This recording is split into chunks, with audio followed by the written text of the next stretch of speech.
eastbound between Moby Dick at Wellburn Lane North and Morney Road, so that's fairly messy as well. M25 looking a bit better now clockwise for the QE2 bridge after the broken down oil tanker. That's been shifted. Further west, the roadworks clockwise for the M25 bunching up 10 to 13, A3 through to Staines, anti-clockwise towards 13, pretty busy coming around from the M4 at 15. Kingston Bridge, that's slow near Hampton Wick High Street, probably because of the Hampton Court Flower Show that's running until Saturday. A40 still busy coming in through Greenford and Gypsy Corner, and the A4 Great West Road eastbound, you've got that lane out for the water main work. That's the Scion Lane Gillette Corner junction. The right turn lane on Scion Lane is closed southbound, and that's been causing problems through the rush as well.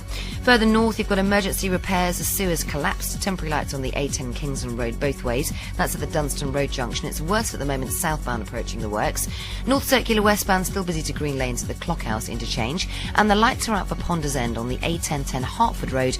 That's both ways at Nightingale Road.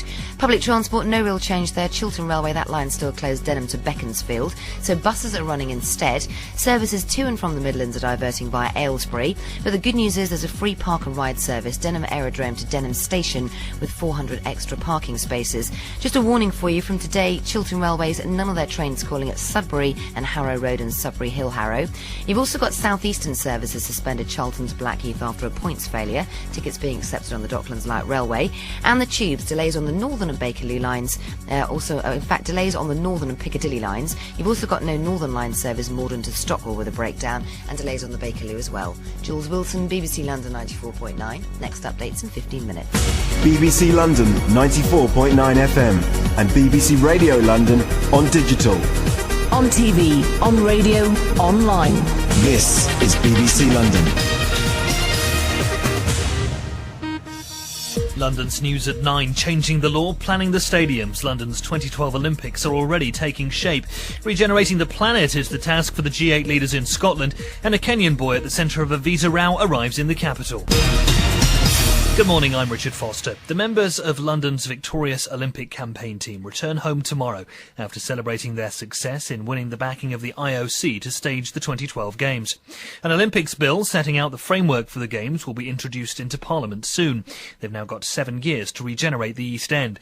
BBC London 94.9's Max Rushton has more. Seb Coe might be used to sprint finishes, but this time he knows that won't be enough. This is 7 years of very, very hard, unremitting work. After 64 years without the Games, we'll have another opening ceremony. The hour has struck. The eyes of the world today, and for these next 14 days, will be on London. So what to do? Well, there's a lot of building, £560 million worth to be precise, and with that comes security. It's a big deal. The Chief Commissioner of the Met is Sir Ian Blair. London is a terrorist target, and particularly the postcard sites of London have been all along, and it is again that experience. But what is important to recognise is that because we're broadly in new build territory, these games will be built to contain security. Reassuring words, and even though there's a lot of time to go, the knock-on effects are already being noticed. Apparently house prices in the capital could rise by 60%, but it's sport that's the big winner. The Chief Executive of UK Athletics, David Moorcroft. I actually think it's the greatest moment in British sport. It'll change the face of sport in this country,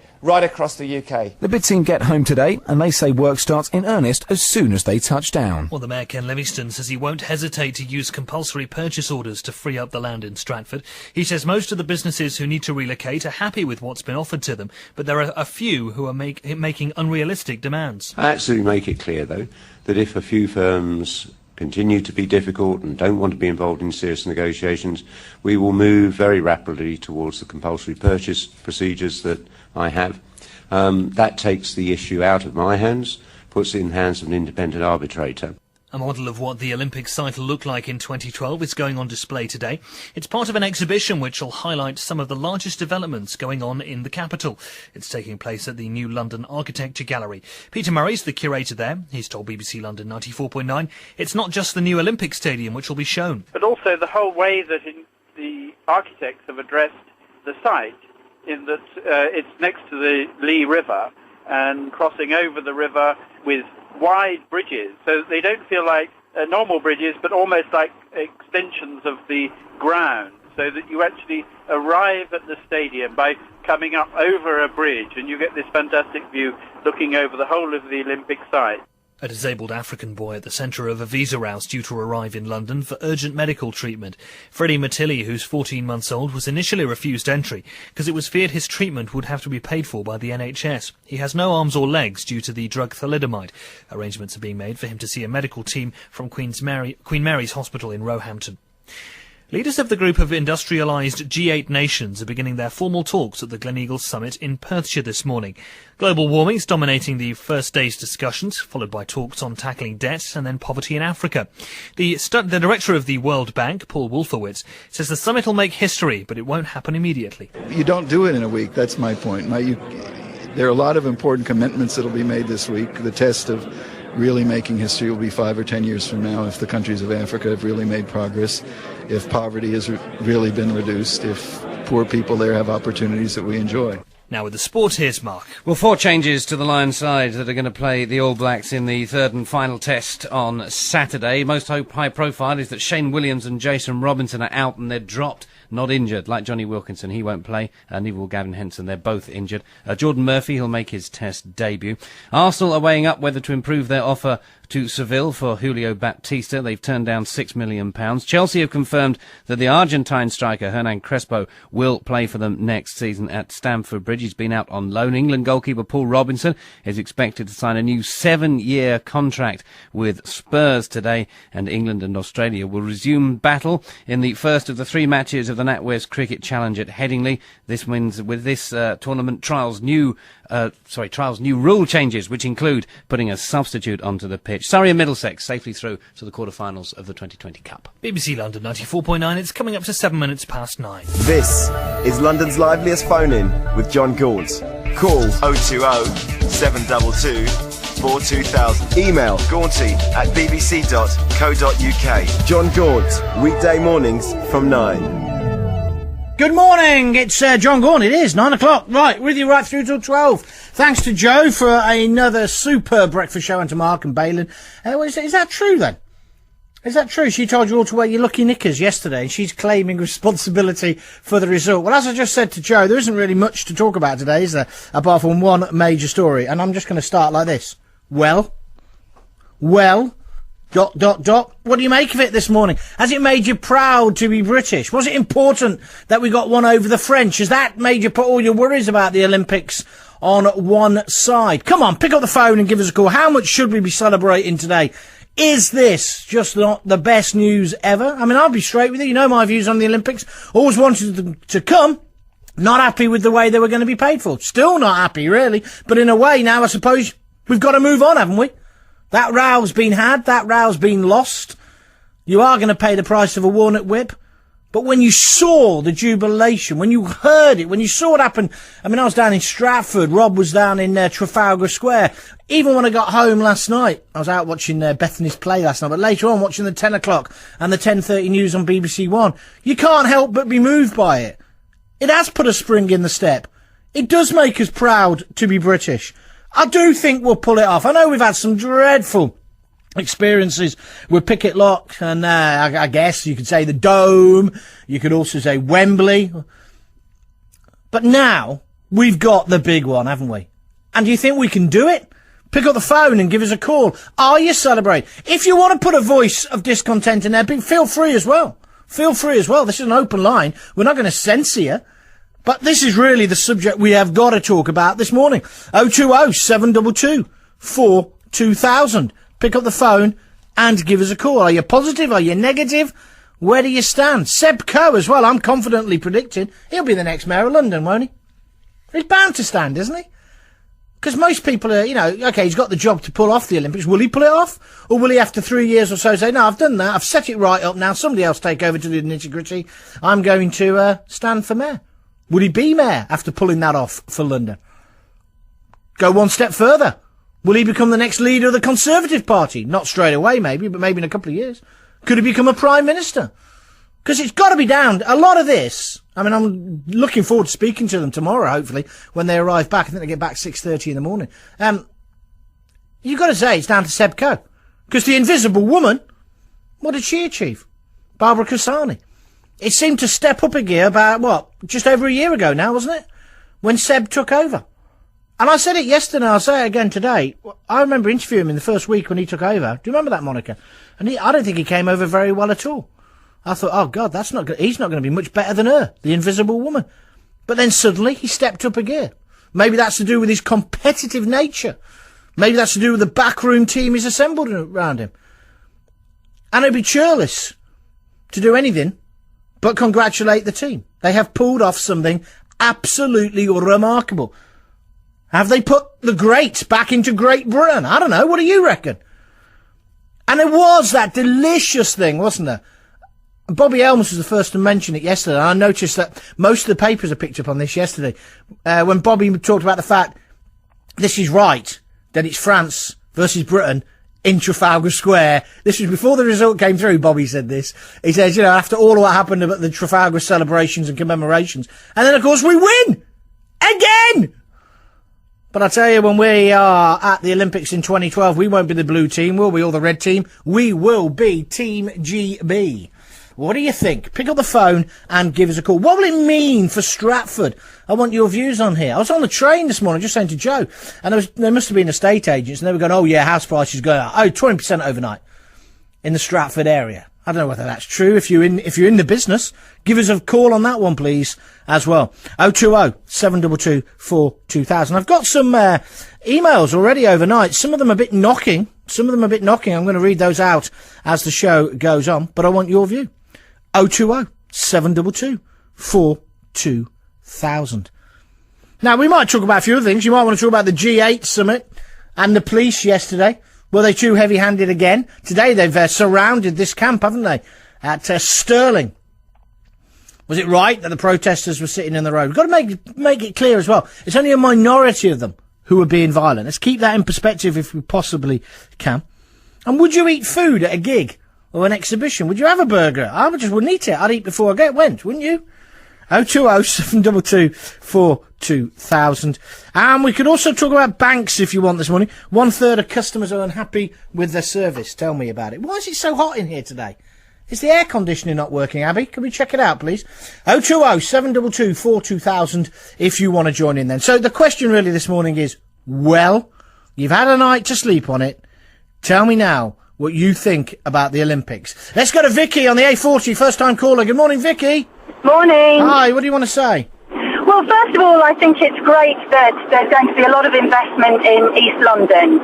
Clearly it's an area in need of regeneration. But I just find it really difficult to cope with the amount of money that we seem to spend on things that just don't seem to have any value to me when you put them against the whole Make Poverty History and what they're trying to achieve in the G8. There are starving people in Africa. I might have my facts wrong, but I understand we spent in excess of £2 million gambling on getting the Olympics here. Hold on a minute. You got your facts wrong. We spent between 35 and 50 million pounds gambling. Yeah, well, I wasn't sure about that, but I mean, that makes it worse, doesn't it? £35 million. I mean, I don't want to actually get into a conversation about what if we lost and we'd wasted £35 million. But is there something wrong with the whole Olympic process that 4 countries have maybe also wasted? No, slow down. I agree with you. It's 5 countries, actually. 5 countries have spent the best part of somewhere between 20 and 50 million. So let's just go at 20 million. That's £100 million. I think the whole system is incorrect. I think the way that we bid is incorrect. I think the parallel you're drawing with G8, Live 8 and starving African children, it's a bit sick, isn't it? We should get a better system of deciding, okay, it's that continent this year, so the following year it'll be that continent, you sort out which city, you know what I mean? Absolutely. Well, if it's so easy that I can make the suggestion and you can agree, why the hell can these, theoretically intelligent people not sort it out? Why are we wasting money and then being bombarded with images of starving kids? And in England, homeless people and the National Health Service hasn't got enough money. Why doesn't any government, just sort its priorities out? I think that's a very fair point indeed. Thank you very much indeed for it. Let's move on. Oh no, we'll get some travel news, then we'll come back to your call. So it's, well, the question this morning on the Gauntlet phone in is, well, ? We could talk about the other subjects if you want, including G8 and would you eat food and are you happy with your banks? But let's talk about London for a moment. What does it mean for London 9:15. On 94.9 FM, this is BBC London. Well, today's weather, just a quick update. Rather cloudy at times with occasional heavy showers, sunny intervals developing, and a top temperature of 21 degrees Celsius, 70 Fahrenheit. Now, unfortunately for public transport, we've got some major incidents occurring at the moment. I've just had a word with TfL. They're asking that please people avoid the whole tube network at the moment. Tickets are being honoured on local bus routes, but at the moment that is the whole tube network. So if you're heading to a tube station, you probably won't be let in anyway. We'll give you updates as soon as we get them. Elsewhere, Chiltern Railway Line still closed Denham to Beaconsfield. That bus service running. That's after last week's tunnel collapse at Gerrard's Cross. Services to and from the Midlands diverting via Aylesbury, and they've got a free park and ride Denham Aerodrome to Denham Station with 400 parking spaces. Still problems for Thameslink and Midland Main Line, Bedford to St Pancras with the overhead line problems at Mill Hill Broadway. Onto the roads, we've got the accidents for the A2. That's Watling Street London bound. One lane blocked off at the Rootham Road junction. Another one for East Rochester Way westbound before Danson. Those queues are back past Dartford Heath. And you've got the Burstwater Main closing off the A12 Eastern Avenue eastbound between Welbone Lane North at Moby Dick and Morney Road. If you're heading out on the western side of town for the roadworks on the M25, clockwise slow 10 to 13. That's the A3 round to Staines. Anti-clockwise 15 to 13. Pretty busy coming round from the M4. Kingston Bridge slow near Hampton Wick High Street. That's probably because the Hampton Court Flower Show's on at the moment. Further north, A1 easing off southbound through Stirling Corner. Still queues for the North Circular westbound at Green Lanes. That's the Clockhouse interchange. And the lights are out for Ponders End on the A1010 Hertford Road at Nightingale Road. Just to reiterate once again the public transport side of things, the situation is at the moment they've got some incidents taking place on the underground, and TfL are asking please avoid the whole tube network at all costs. You can use your tickets on local bus routes. Jules Wilson, BBC London 94.9. The next update's at 9:30. There has been an incident at Liverpool Street, as Jules said. We'll keep you informed, and we've sent reporters to the scene at the moment. We can't really say anything else at the moment, nothing confirmed at the moment, but we will keep you in touch with that as the show progresses. And indeed, if you're in the area, could you please now call us? 020 722 42000. If you're in the area, Deccan, prioritise this, please. Obviously, get the information you can get from the people. But if you're in the Liverpool Street tube station area, or you were there at 9 o'clock, could you please ring us here at BBC London now? We need to hear from you. Get on the mobile. 020 722 42000. Bring you more on that in a couple of moments. Please prioritise those calls. Let's go to Phil in Hamworth. Good morning, Phil. Morning, John. How you doing? I'm very well. What do you want to say, my friend?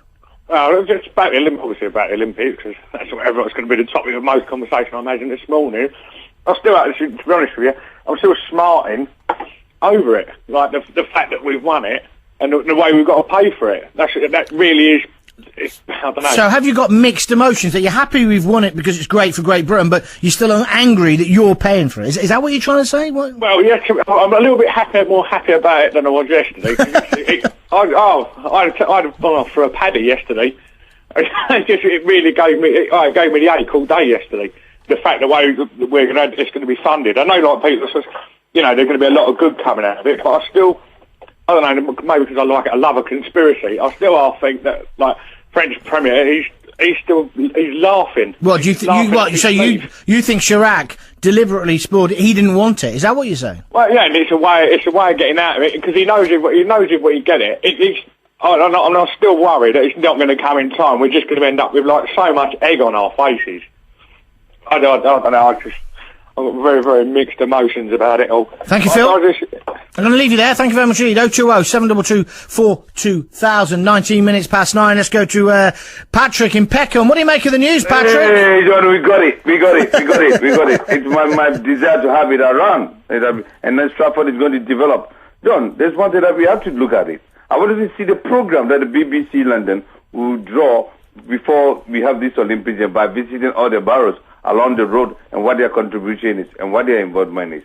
This is what we have to do. Other than that, we cannot infuse the community to know what we're doing. We in Peckham are on the route near South East, and then we are near the Olympic Games. We don't know our involvement. So such a plan should be clearly be exhibited or consulted to the community. We have the travelling. Okay, so get involved is what you're saying.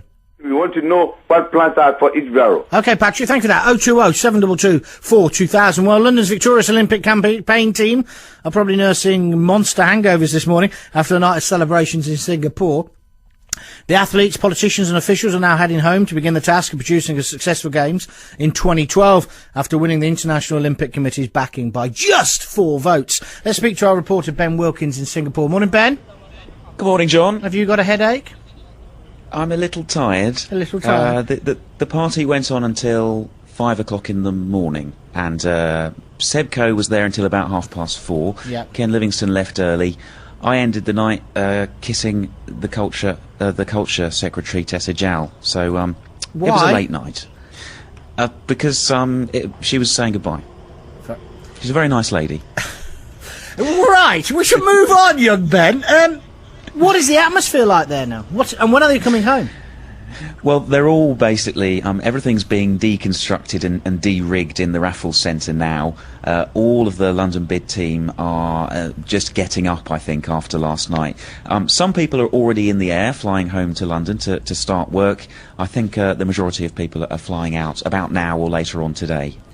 And when will they arrive back? About 6:30 tomorrow, isn't it, Ken Livingstone and people out? We're not quite sure. We think so, but not everyone's getting on the same flight. So, I mean, it varies. We think Ken might already have left, actually, but everyone's kind of gone to ground now, and everyone will re-emerge in London probably tomorrow or possibly the next day. The only person... I assume there'll be some kind of press conference then and you know, Sure. official sort of let's get on with it type thing. Some of the newspapers over here are saying the only person who wasn't jumping for joy was Ken. He was almost motionless when that result came through. Did he get more excited later as the day progressed? He was sort of fairly sanguine about it. I think he sort of seemed to drop his head slightly when the announcement came through. He wasn't jumping up and down, but I don't know. You know, he's a 60-year-old man, not an athlete. He's also the guy who's got to pull it off. I guess the realisation that, oh my goodness, now we've got to do it, sort of thing. Yeah. Well, exactly, and I think he said that, you know, it's a privilege to be given the Games, but it's also an enormous responsibility, and he's going to be one of the key people in charge of it, certainly in London, of course, because not everything's in London, but yeah, it's an enormous responsibility for him. He was very pleased, though, I have to say. And what about Seb Coe? What was his mood as the night progressed? Really, really, really happy man. You know, everybody was trying to get photos with him, putting their arms around his shoulders, etc. And, you know, finally he could relax, I think, after, you know, pulling off a bit of a coup there. And so what now? The work starts, to use the cliche, I guess? Well, it does, and I think the immediate thing that happens is, of course, everyone flies home, and then the first job, really, will be to begin to give names to all the jobs that need to be done. Now, we were told before we won the bid that if we did win, a cabinet-level minister would be appointed as the Olympic minister. So that, it's taken as read, will be Tessa Jal, the Secretary of State for Culture, Media and Sport at the moment. She is in overall charge of the Olympics, if you like, and she will be blamed if anything goes wrong. London also gets a new authority, so as well as the Greater London Authority, we will now have the Olympic Delivery Authority, which will be a separate body, you know, appointed by the government. We don't know who is going to be on that. It won't be an enormous authority, but they're in charge of actually making this happen. Seb Coe will fit in somewhere along these lines, although we really don't know yet who's going to get what job. And then other members of the London 2012 team are already filling out job applications. I understand Ken's been talking about, in particular, the businesses in Marshgate Lane. Is that right? Well, Ken Livingstone hasn't said anything over here to me. He has said that, I mean, it is a case of now it's their job to get on with it. So, yes, as far as the businesses in Marshgate Lane go, it's now feasible that they will be served with compulsory purchase orders if a deal isn't agreed. All of that land that they're occupying at the moment will be built on. Some of it's already started, of course, so yes, that's all happening. The East London Park is, you know, work is well underway with that. The first sort of big structure we will see being built will be the Aquatic Centre. That should be finished in 2007, 2008, I think. Okay. And so on and so on. Thank you very much indeed, Ben. When are you home? I'm flying out in a few hours' time, so back to London. I think the story moves away from here now, and of course back home to London, yeah. No more kissing ministers. See you later. 020-722-42000, 25 minutes past 9. That was Ben, who did a sterling job for us out in Singapore over the last few days. Asking your views now. There's been an incident at Liverpool Street. Pete joins me in the studio. Pete Wilson can tell us what's been going on. Good morning, Pete. Good morning. We're just trying to figure out exactly what this is. We've been told that there was something that happened during the rush hour this morning with reports of a bang. Now, what we're getting from British Transport... of a bang, an explosion? No, a bang. A It bang. was just a noise that was reported at the time, and that's what people started to think as to what was going on. We've now been told it looks like there could have been a collision between two trains involved on it that may have caused a power surge. Now, the advice at the minute is for people not to try and use the underground simply because... The whole system? Yeah, because the power's kind of gone through. It's shut everything down at the minute, so there's not really much running. The latest from British Transport Police say that there are a few people have been hurt. We haven't got any figures yet. They've been described as walking wounded. The incident was at Liverpool Street? Liverpool Street, yeah. It's thought that there's now been some kind of power surge that's gone through affecting Bank and King's Cross, so it's going to have quite a bit of a knock-on effect. Obviously, it's still coming through at the minute, so the best advice is probably listen to the travel bulletins that come out at 9:30 especially. They'll give the latest. But at the moment, the advice is to stay away from the underground for the time being because of this. Thank you very much indeed. 020 722 4200. If you were at Liverpool Street this morning and you know what's gone on, give me a call, please, straight away. 020 722 4200. But the advice at the moment, stay off the tube.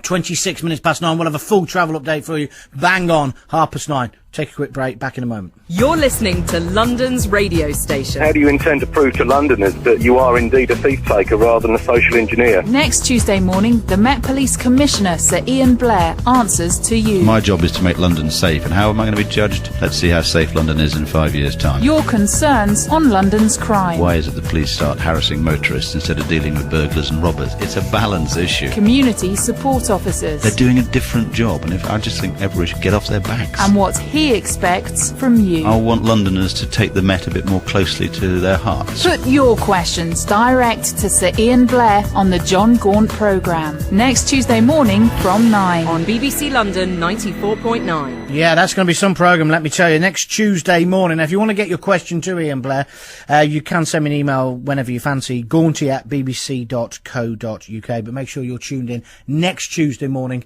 at 9. 27 minutes past 9 at the moment. Let's go to Sean in Bexley, first-time caller. Good morning, Sean. Good morning, Courtney. How you doing? I'm fabulous. What do you want to say? Cool. Well, I was all ready to rant and rave when I heard that the whole tube network was down, and thinking, oh my God, what does this spell for the Olympics? Yeah. And one of the things they picked up on was the transport. They did. And then I heard that there was, probably an incident where probably people have been hurt. So I'm going to sort of less rant and rave, but it does bring some concerns, doesn't it, about London's transport and how just one incident can affect the whole lot. And that's my thing, really. But do you feel that you're happy about the Olympics coming today or not? Oh yeah, I'm fantastic. I think it's brilliant. I think any chance that London gets for new facilities, new housing, I think that's all for the good. And these people that go on about, well, we could spend it on hospitals, we could do this, could do that. I just think, come on, this is it's time to celebrate, Thank you for your comments. Quick email, London 2012. To all the doubters who said that London couldn't host the Olympic Games on your show yesterday, John, they should be ashamed of themselves and have some faith in our fantastic city. Danny, a Londoner living and listening on the net in Helsinki. Let's go to Ravin in Croydon, first-time caller. Good morning, Ravin. Good morning, Gaunty. What do you want to say? I don't often ring up your show. I've listened to it for the last couple of years, but it's only the second time I've rung up. And the thing is, for me, it's a case of, let me just set the scene. I've never ever, I was born in 1969, so I didn't hear about, the World Cup is just TV images to me. And I said to my boss in the morning, I said, if we win this will be like the closest that we have to winning the World Cup. Yeah. And, and then it was like, remember, it wasn't just Paris that we beat. We beat 5 of the greatest cities in the world. So what does it mean now, then, for London? Well, I mean, I think for London, it is definitely a time to be absolutely proud. Don't get me wrong, there's a lot of people out there as well.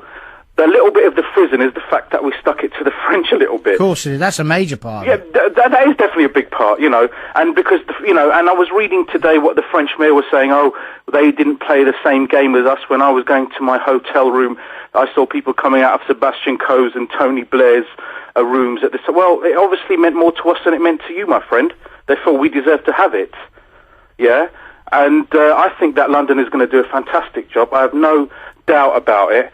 The presentation by us was absolutely fantastic. So you're very excited this morning? Yeah, totally. Thank you, Rav. I'm Totally. going to leave you there. Thank you very much indeed. 020 722 42000 if you want to join in. If you're at Liverpool Street and you know what's been going on down there, please give me a call. It's exactly 9:30. Here's the news headlines and the travel coming up straight afterwards with Max Rushton. On 94.9 FM. BBC London. Thank you, John. Good morning. Emergency services have been called to Liverpool Street station after reports of an explosion. It's thought the incident was caused by a major power failure. The station's currently cordoned off. TfL are telling people to avoid the entire tube network. British Transport Police have confirmed there are walking wounded and said paramedics have responded to one report of a person classed as life at risk. More on that as soon as we get it. The team that won the 2012 Olympics for London are returning home tomorrow, determined to make an early start on the preparations, which will fill the next 7 years. An Olympics bill setting out the framework for the Games will be introduced into Parliament in the next few weeks. Meanwhile, Ken Livingstone says he won't hesitate to use compulsory purchase orders to free up the land in Stratford. And the work of the G8 summit at Gleneagles has begun, with Tony Blair meeting George Bush over breakfast. They're now joining the other leaders for their first formal talks. Signs of compromise on climate change have begun to emerge. Reports suggest there'll be a deal on seeking alternatives to fossil fuels, the strategy favoured by President Bush, rather than cutting emissions. That's the summary. We'll have a full bulletin at 10. On 94.9 FM, this is BBC London. As Max just mentioned, there's a major incident taking place in the city at the moment. Transport for London are asking all passengers to avoid the London Underground. Now, if you are avoiding the tube, obviously, and you need to take a train somewhere, you can get a bus instead. Tickets are being honoured by London buses until further notice. We'll let you know about that. And stations are still in the process of being evacuated at the moment. Now, that's causing disruption for Wagon and Thameslink too. You've got severe disruption on those mainline services around Liverpool Street and Moorgate, and a knock-on effect for the roads in the city as well. Houndsditch has been closed off at the A10 Bishopsgate junction, and the police are asking drivers to avoid the city at the moment. Elsewhere, Chiltern Railway line is closed Denham to Beaconsfield. Buses running after last week's tunnel collapse at Gerrards Cross.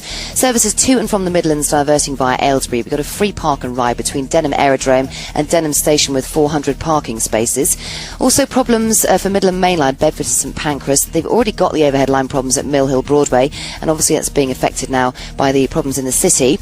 Onto the roads on the eastern side of town, there's an accident from the M11 southbound, that's 8 to 7, causing problems Stansted to Harlow. Burst Watermain still closing off the A12 Eastern Avenue eastbound between Moby Dick, that's Welburn Lane North and Morney Road. You've also got some problems on the A2 coming in through Falconwood. Had an earlier accident at Watling Road as well, London bound. Further west, Kingston Bridge slow near Hampton Wick High Street. The flower show's on at the moment. And it's also stationary further south, one lane blocked off for an accident on the A23 Brighton Road northbound around Hawley Row. A1 Barnet bypass easing off southbound through Stirling Corner. You've still got some queues on the North Circular westbound through Green Lanes at the Clockhouse interchange.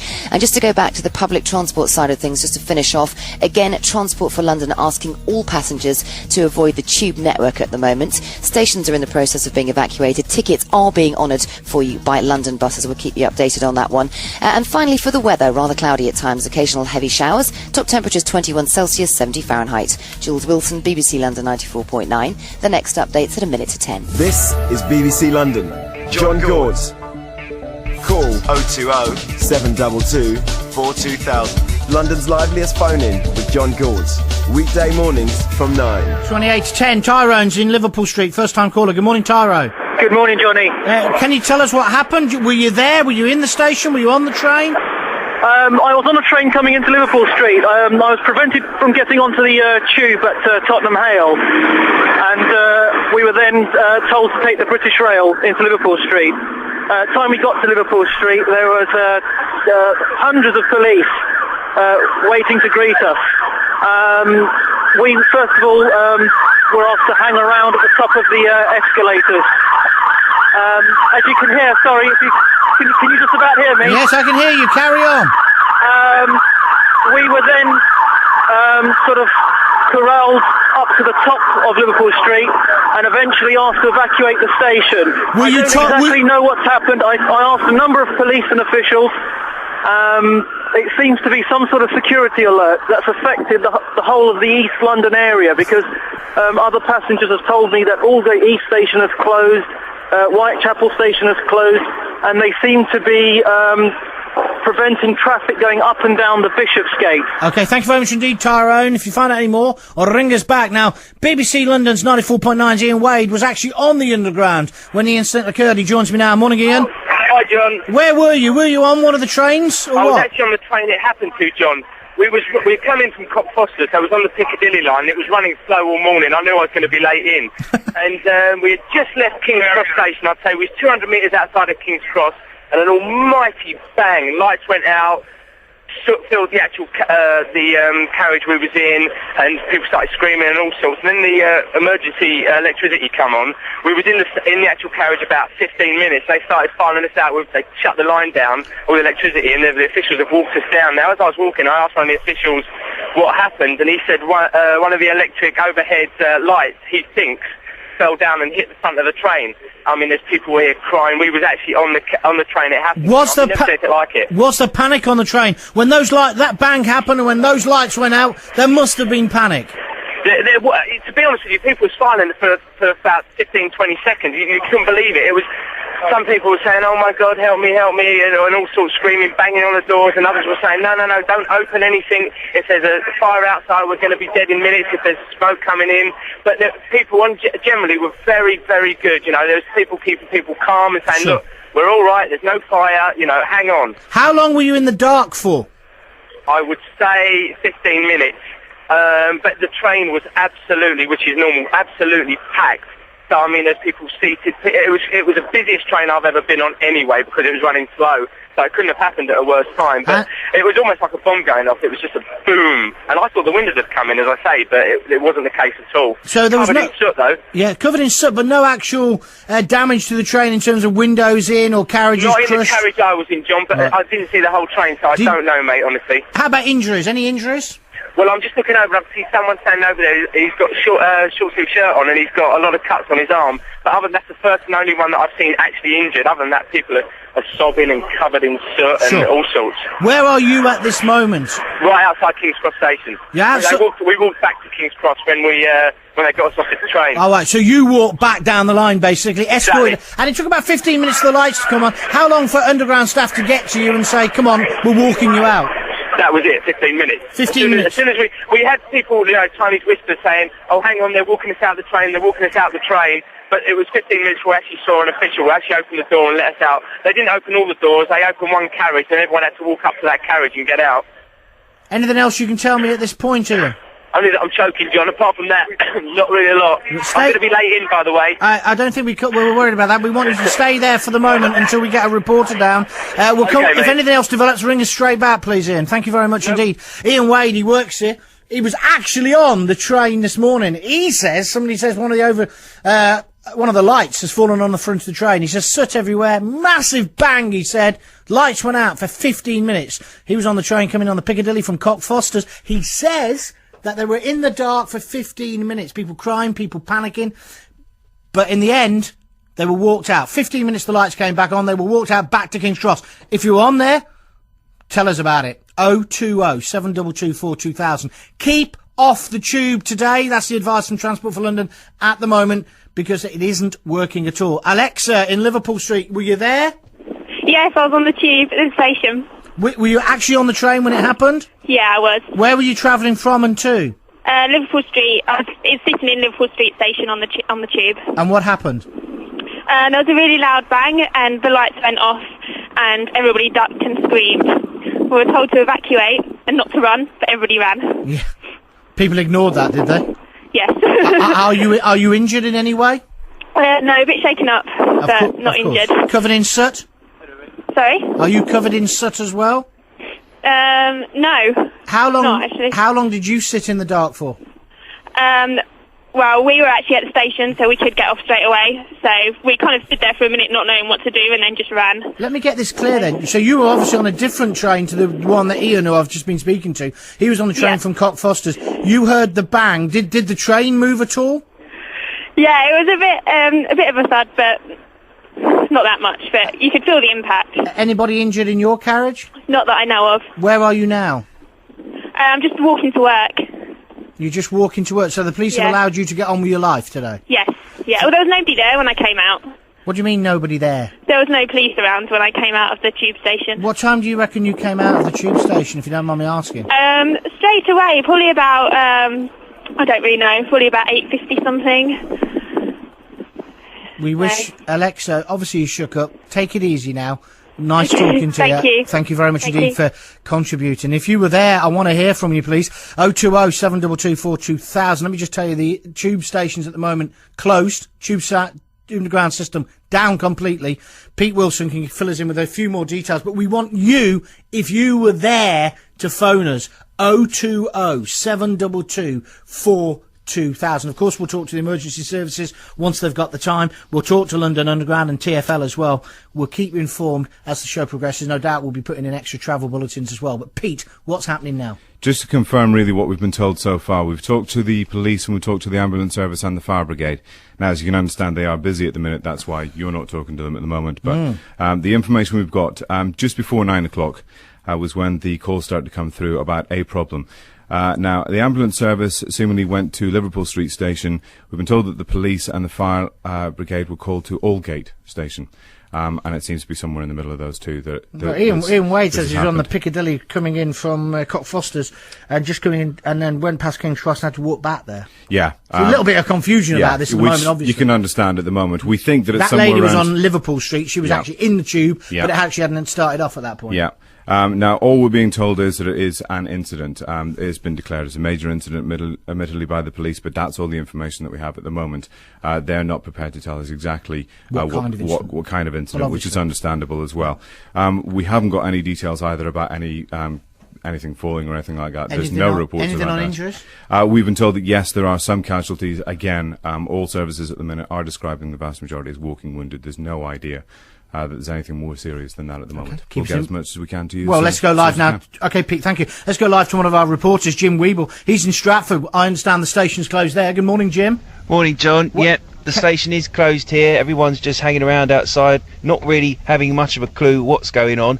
I did go over and have a chat to a couple of engineers who were standing around, and they told me that the whole of the Jubilee line has closed, Bank Station as well. They mentioned Aldgate East as well. I was listening earlier and Pete was mentioning Aldgate. They mentioned Aldgate East, some kind of incident happening there. And they were also talking about a power surge, which is why the line has closed and which is why there are no trains running here from Stratford. But absolutely nothing's going on here. Everyone's just standing around outside. How many? I mean, obviously I was down there yesterday. I mean, are they all standing in the square as well? Is there a lot of people? Would you say it's hundreds or thousands or what? I would say there's thousands. I'd say there's definitely a good few hundred. I mean, there were a lot more earlier, but there's pretty good bus connections here, and a lot of people have gone over to get the relevant buses into town. People obviously still going down, not knowing what's happening, walking towards the station, seeing the gates are closed and then hanging around for a bit. But no, I'd say a few hundred. There were more than that earlier, but as I say, getting on the buses. Okay, anything else you can report at this moment, Jim? Well, to be honest with you, I think there is a bit of confusion as to what has caused this. I spoke to one of the engineers, and he said someone had gone through an electric cable, and that is why this had caused this is whole speculation, problem. of course. All we know now at the moment, officially from the emergency services, they're now describing it as a major incident. But, I mean, we've had Ian Wade saying that he thought a light had fallen onto the front of his train, or he'd been told that. You're saying an electrical cable, but to be honest, not helpful to speculate. We don't really know, do we? Exactly, we don't know, and that's why I'm going to get down there and see if I can find anything out in a bit. Thank you very much indeed, Jim. That's Jim Weeble. He's in Stratford. We got our reporters out and about. Obviously, they're rushing to the scene at the moment. But we in situations like this, it's quite simple. I'll be absolutely straight with you. We rely on you as well. That's why we're an interactive radio station. If you were there, please give me a call now. 020 722 42000. You can also text 07786 200 949 or email me, gaunty@bbc.co.uk. Just before we go on to that, I just need to tell you as well, we are going to do travel bulletins now every 15 minutes. So travel bulletin coming up in about 50 seconds time. Jules and the team working on that. But the major advice this morning is do not attempt to travel by the tube. Well, you can't. The whole tube is down at this moment.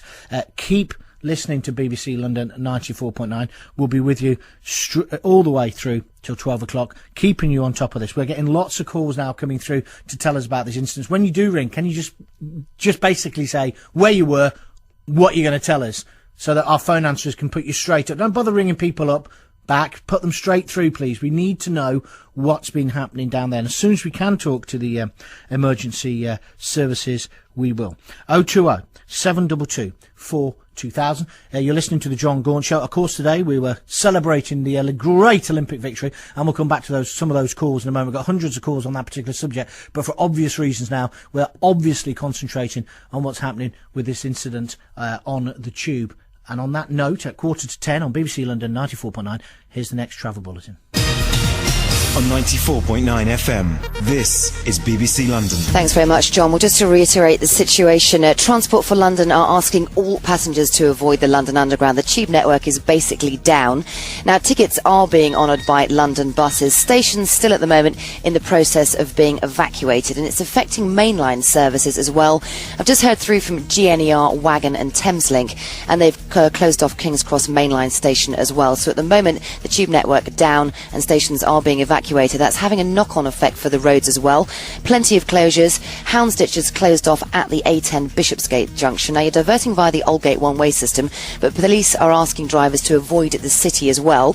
They've also just sealed off the A501 Euston Road at Eversholt Street. That's right outside King's Cross Station, so that's totally closed off there. And the A5, there's a closure under the Marylebone flyover as well. More closures likely to go in through central London and in the city as well. So just to reiterate on that once again, the tube network's down. Transport for London asking all passengers to avoid the London Underground. Can use your tickets on the London buses, and that's affecting mainline services too. So I'll have the next update for you at 9:50.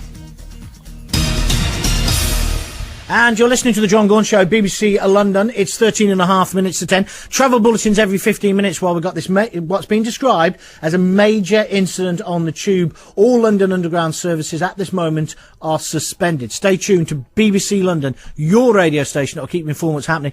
Jackie in Kilburn wants to tell me about what's happening at Edgware. Good morning, Jackie.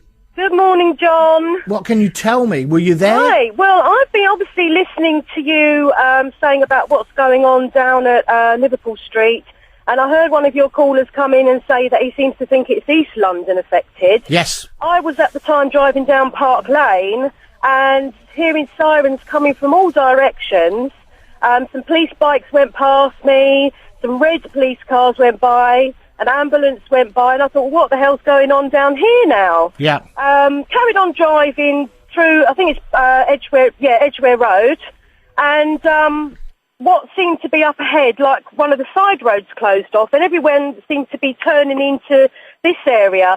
As I passed, there was just police cars, fire engine, ambulances, all down the side road, and I could see... Heading towards where? Well, they were actually outside one of the Edgware Road entrances to the station. Right. They all just seemed to be congregating outside one of the Edgware Road, because there's actually two entrances to Edgware Road. Yeah. And they were actually outside one of them. And then further down, there was another fire engine and police outside the other entrance. So I don't know whether it's, a sort of knock-on effect coming back to Edgware Road from the sort of King's Cross area.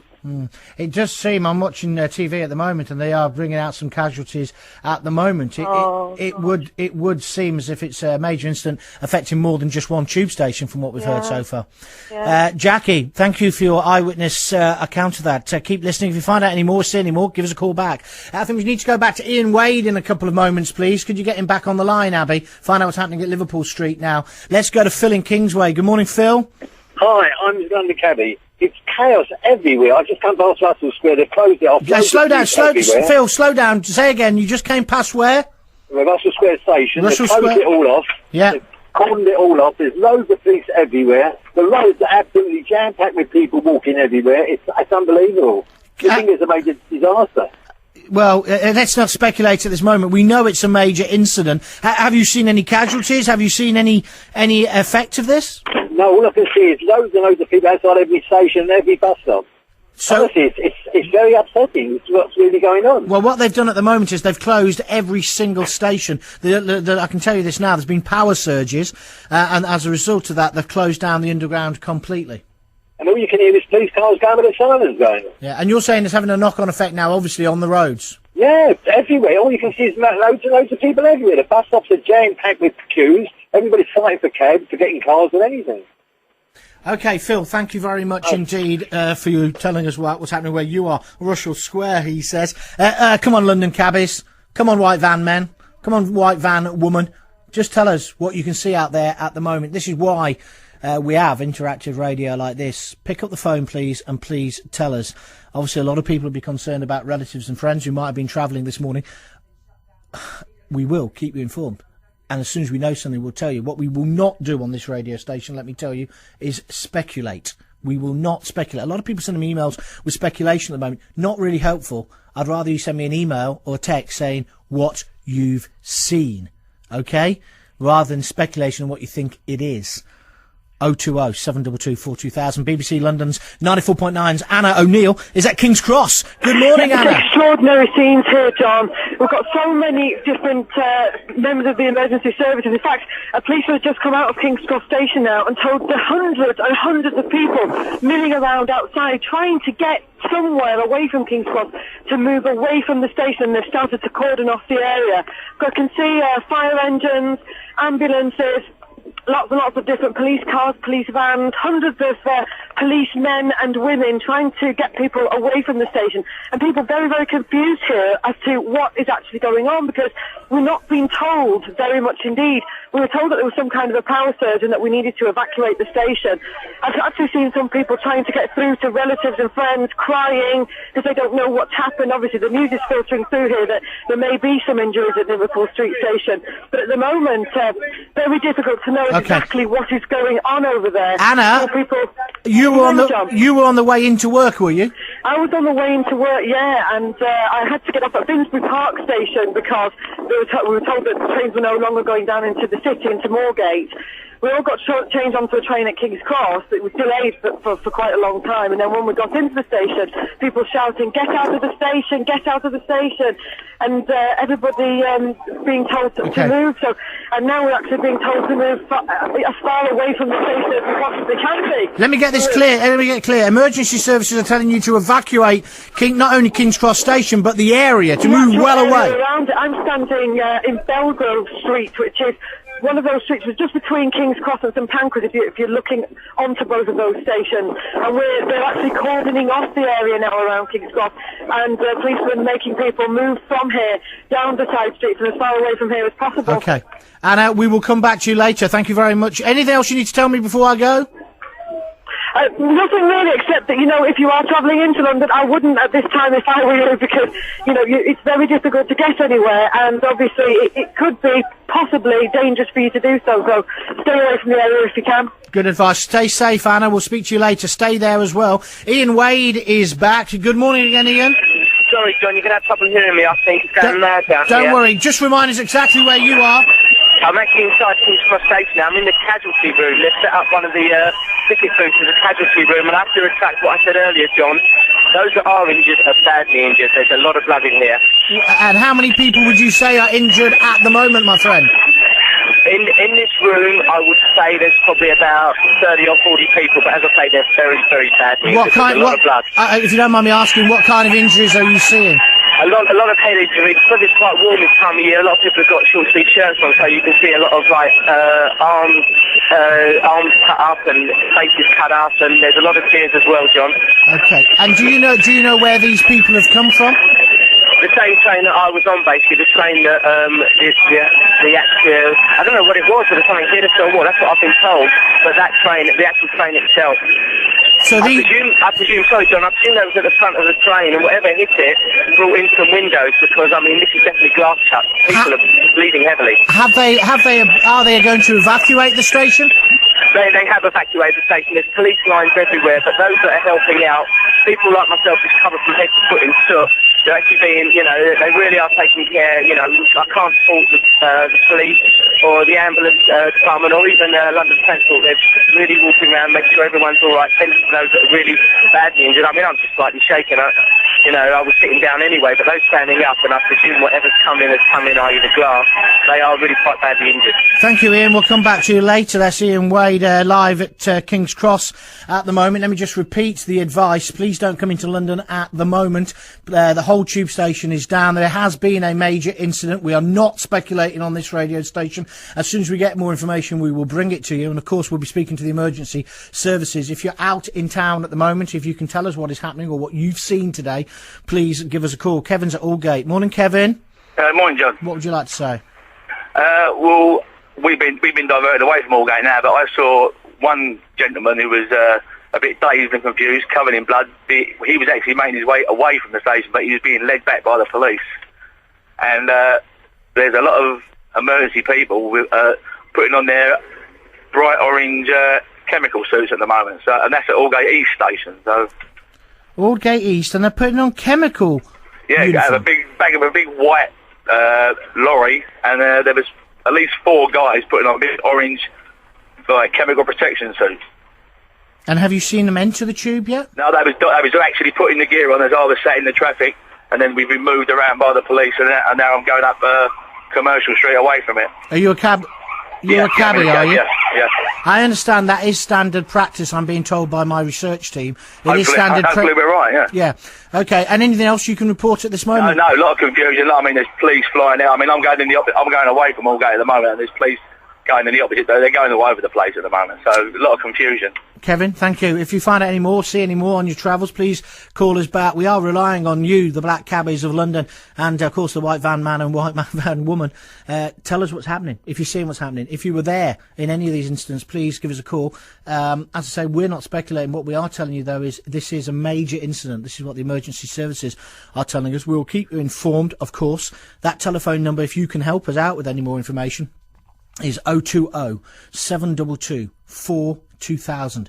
The email address, Gaunty, that's GAUNTY at bbc.co.uk, and the text number 07786 200 949. If you want to join in, pick up the phone and give us a call. Obviously now, please don't ring up with comments on the Olympics. Please don't ring up with speculation. Please don't ring up using this dreadful incident as a way of berating either Ken Livingstone or indeed the Olympic bid. That would not be appropriate. It would also block our lines. I'd like to keep the lines free, please, for people who can tell us what is happening out in London at the moment. We have obviously, well, as you heard today, we've got reporters out and about who we've sent out. We've also got reporters who are directly involved. Ian Wade, one of our finance people, actually on the train at King's Cross.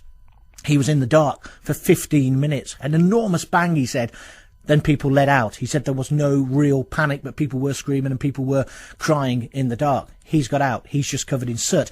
He's at King's Cross. They've now set up a major incident casualty room in King's Cross ticket office. So he tells us, and he's saying he's seeing a lot of horrific facial and arm injuries. Again, we'll keep you informed of that. Anna O'Neill was on a train as well. She's reported. We've got Jim down at Stratford, but we need you to help us as well. That phone number, 020 722 42000. Colin in Brick Lane. We're going to the travel in a couple of moments. Colin, what would you like to say, please? Basically, I was working in the ticket office. I was waiting for a colleague to turn up, and basically commenting on the policeman in front of me that they must be bored. 2 minutes later, there was it's like 2 cars going up, like someone, a car hitting the other one up the bum. Well, that was the kind of sound, was it? It was that. Basically, that's my first instinct that it was, and then basically smoke poured out of the train. Yep. And people just got told to leave the station quickly. Okay. And have you seen injuries? No, I didn't see none. And where are you? Where are you now? You've been evacuated? Yeah, I've had to leave site because I was installing the phone line. Sure. And basically, they just told us to get out, and it was pretty efficient as well. They got everyone out. Thank you, my friend. If you find out any more, please ring us back. Let's get ourselves a travel update. You're listening to the John Gaunt Show. It's BBC London 94.9. 1.5 minutes to 10. Thanks, John. Well, after an incident in the city, the tube network, as you've been hearing, has been closed. Stations still in the process of being evacuated. And Transport for London are asking all passengers, obviously, to avoid the London Underground. You can't use it anyway. It's been closed down. But your tickets are being honoured by London buses. It's affecting mainline services too. GNER, Wagon and Thameslink telling me that King's Cross mainline station's been closed off. For the roads, Houndsditch has been sealed off at the A10 Bishopsgate junction. They've just shut the A11 as well. That's Aldgate High Street both ways. At the moment, we're looking at long delays on the approach to the evacuated area. Obviously, the police asking drivers to avoid the city. And it's affecting central London as well. We've got other incidents taking place. The A501 Euston Road is closed at Eversholt Street. That's outside King's Cross Station. We've got a closure as well for the A5 Edgware Road underneath the Marylebone flyover. And actually, the whole of town and the whole of the city really taking the brunt of the closures at the moment. Now, we have got some other news as well. Obviously, Chiltern Railway, the line still closed Denham to Beaconsfield. So you've got services diverting to and from Midlands via Aylesbury, rather. We've also got problems on southeastern trains, Charlton to Blackheath, after a points failure. And elsewhere for the roads, the M11 southbound queuing with the accident between 8 and 7. That's Stansted down to Harlow. A2 East Rochester Way westbound after the earlier accident before Danson. You've got queues on the A2 back to the M25. And the A40 looking a lot busier than usual coming into town as well. That's nasty through Northolt and Greenford. Just to reiterate once again, the tube network has been closed off. Stations being evacuated. Mainline services affected too. King's Cross has been closed off. And you are asked to avoid all the roads around the city as well. Also, obviously, the A501 Euston Road closed outside King's Cross Station. And the A5 Edgware Road is closed under the Marylebone flyover as well. Jules Wilson, BBC London 94.9. The next update's in 15 minutes. Yes, don't forget, travel updates every single 15 minutes. It is a major incident on the tube. A major incident. That's what we're reporting at the moment. Let's get the news now. 1 minute past 10. BBC London 94.9 FM and BBC Radio London on digital. On TV, on radio, online. This is BBC London. With the 10 o'clock news, I'm Max Rushton. Good morning. And as you've been hearing, TfL are advising people to avoid the entire tube network after a major power failure. British Transport Police say power surge incidents have caused a series of bangs on the London Underground at Aldgate, Edgware Road, King's Cross, Old Street and Russell Square.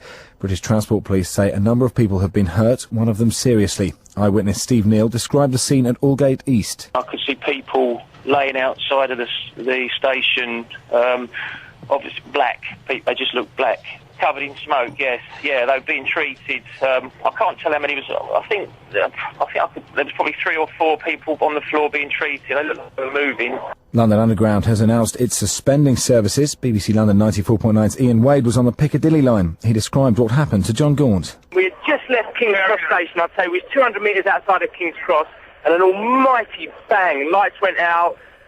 Soot filled the actual carriage we was in, and people started screaming and all sorts. And then the emergency electricity come on. We was in the actual carriage about 15 minutes. They started filing us out. They shut the line down, all the electricity, and the officials have walked us down. And another eyewitness, Tyrone, told John Gaunt what he could see from Liverpool Street. I was on a train coming into Liverpool Street. I was prevented from getting onto the tube at Tottenham Hale, and we were then told to take the British Rail into Liverpool Street. Time we got to Liverpool Street, there was hundreds of police waiting to greet us. We first of all were asked to hang around at the top of the escalators. And we'll have more on that as soon as we get it. Elsewhere, the Mayor Ken Livingstone says he won't hesitate to use compulsory purchase orders to free up the land in Stratford. He says most of the businesses who need to relocate are happy with what's being offered to them, but there are a few who are making unrealistic demands. I absolutely make it clear, though, that if a few firms continue to be difficult and don't want to be involved in serious negotiations, we will move very rapidly towards the compulsory purchase procedures that I have. That takes the issue out of my hands, puts it in the hands of an independent arbitrator. Meanwhile, the Met's gearing up for what will be one of the biggest challenges when London hosts the Games. The police commissioner says he's confident the event will be safe and successful. Sir Ian Blair told BBC London 94.9 his force helped advise Athens and Sydney on their Olympic security, so they have some insight into what challenges lie ahead. The key issue here is that we have the experience. We know how to police vast crowds. I mean, here we are, just as a simple issue, dealing with Live 8 the other day. Here's 250,000 people being helped through a very exciting night by the Met. No trouble, no arrests, or almost no arrests, and just a very great big friendly event, and that's what the Met's very good at.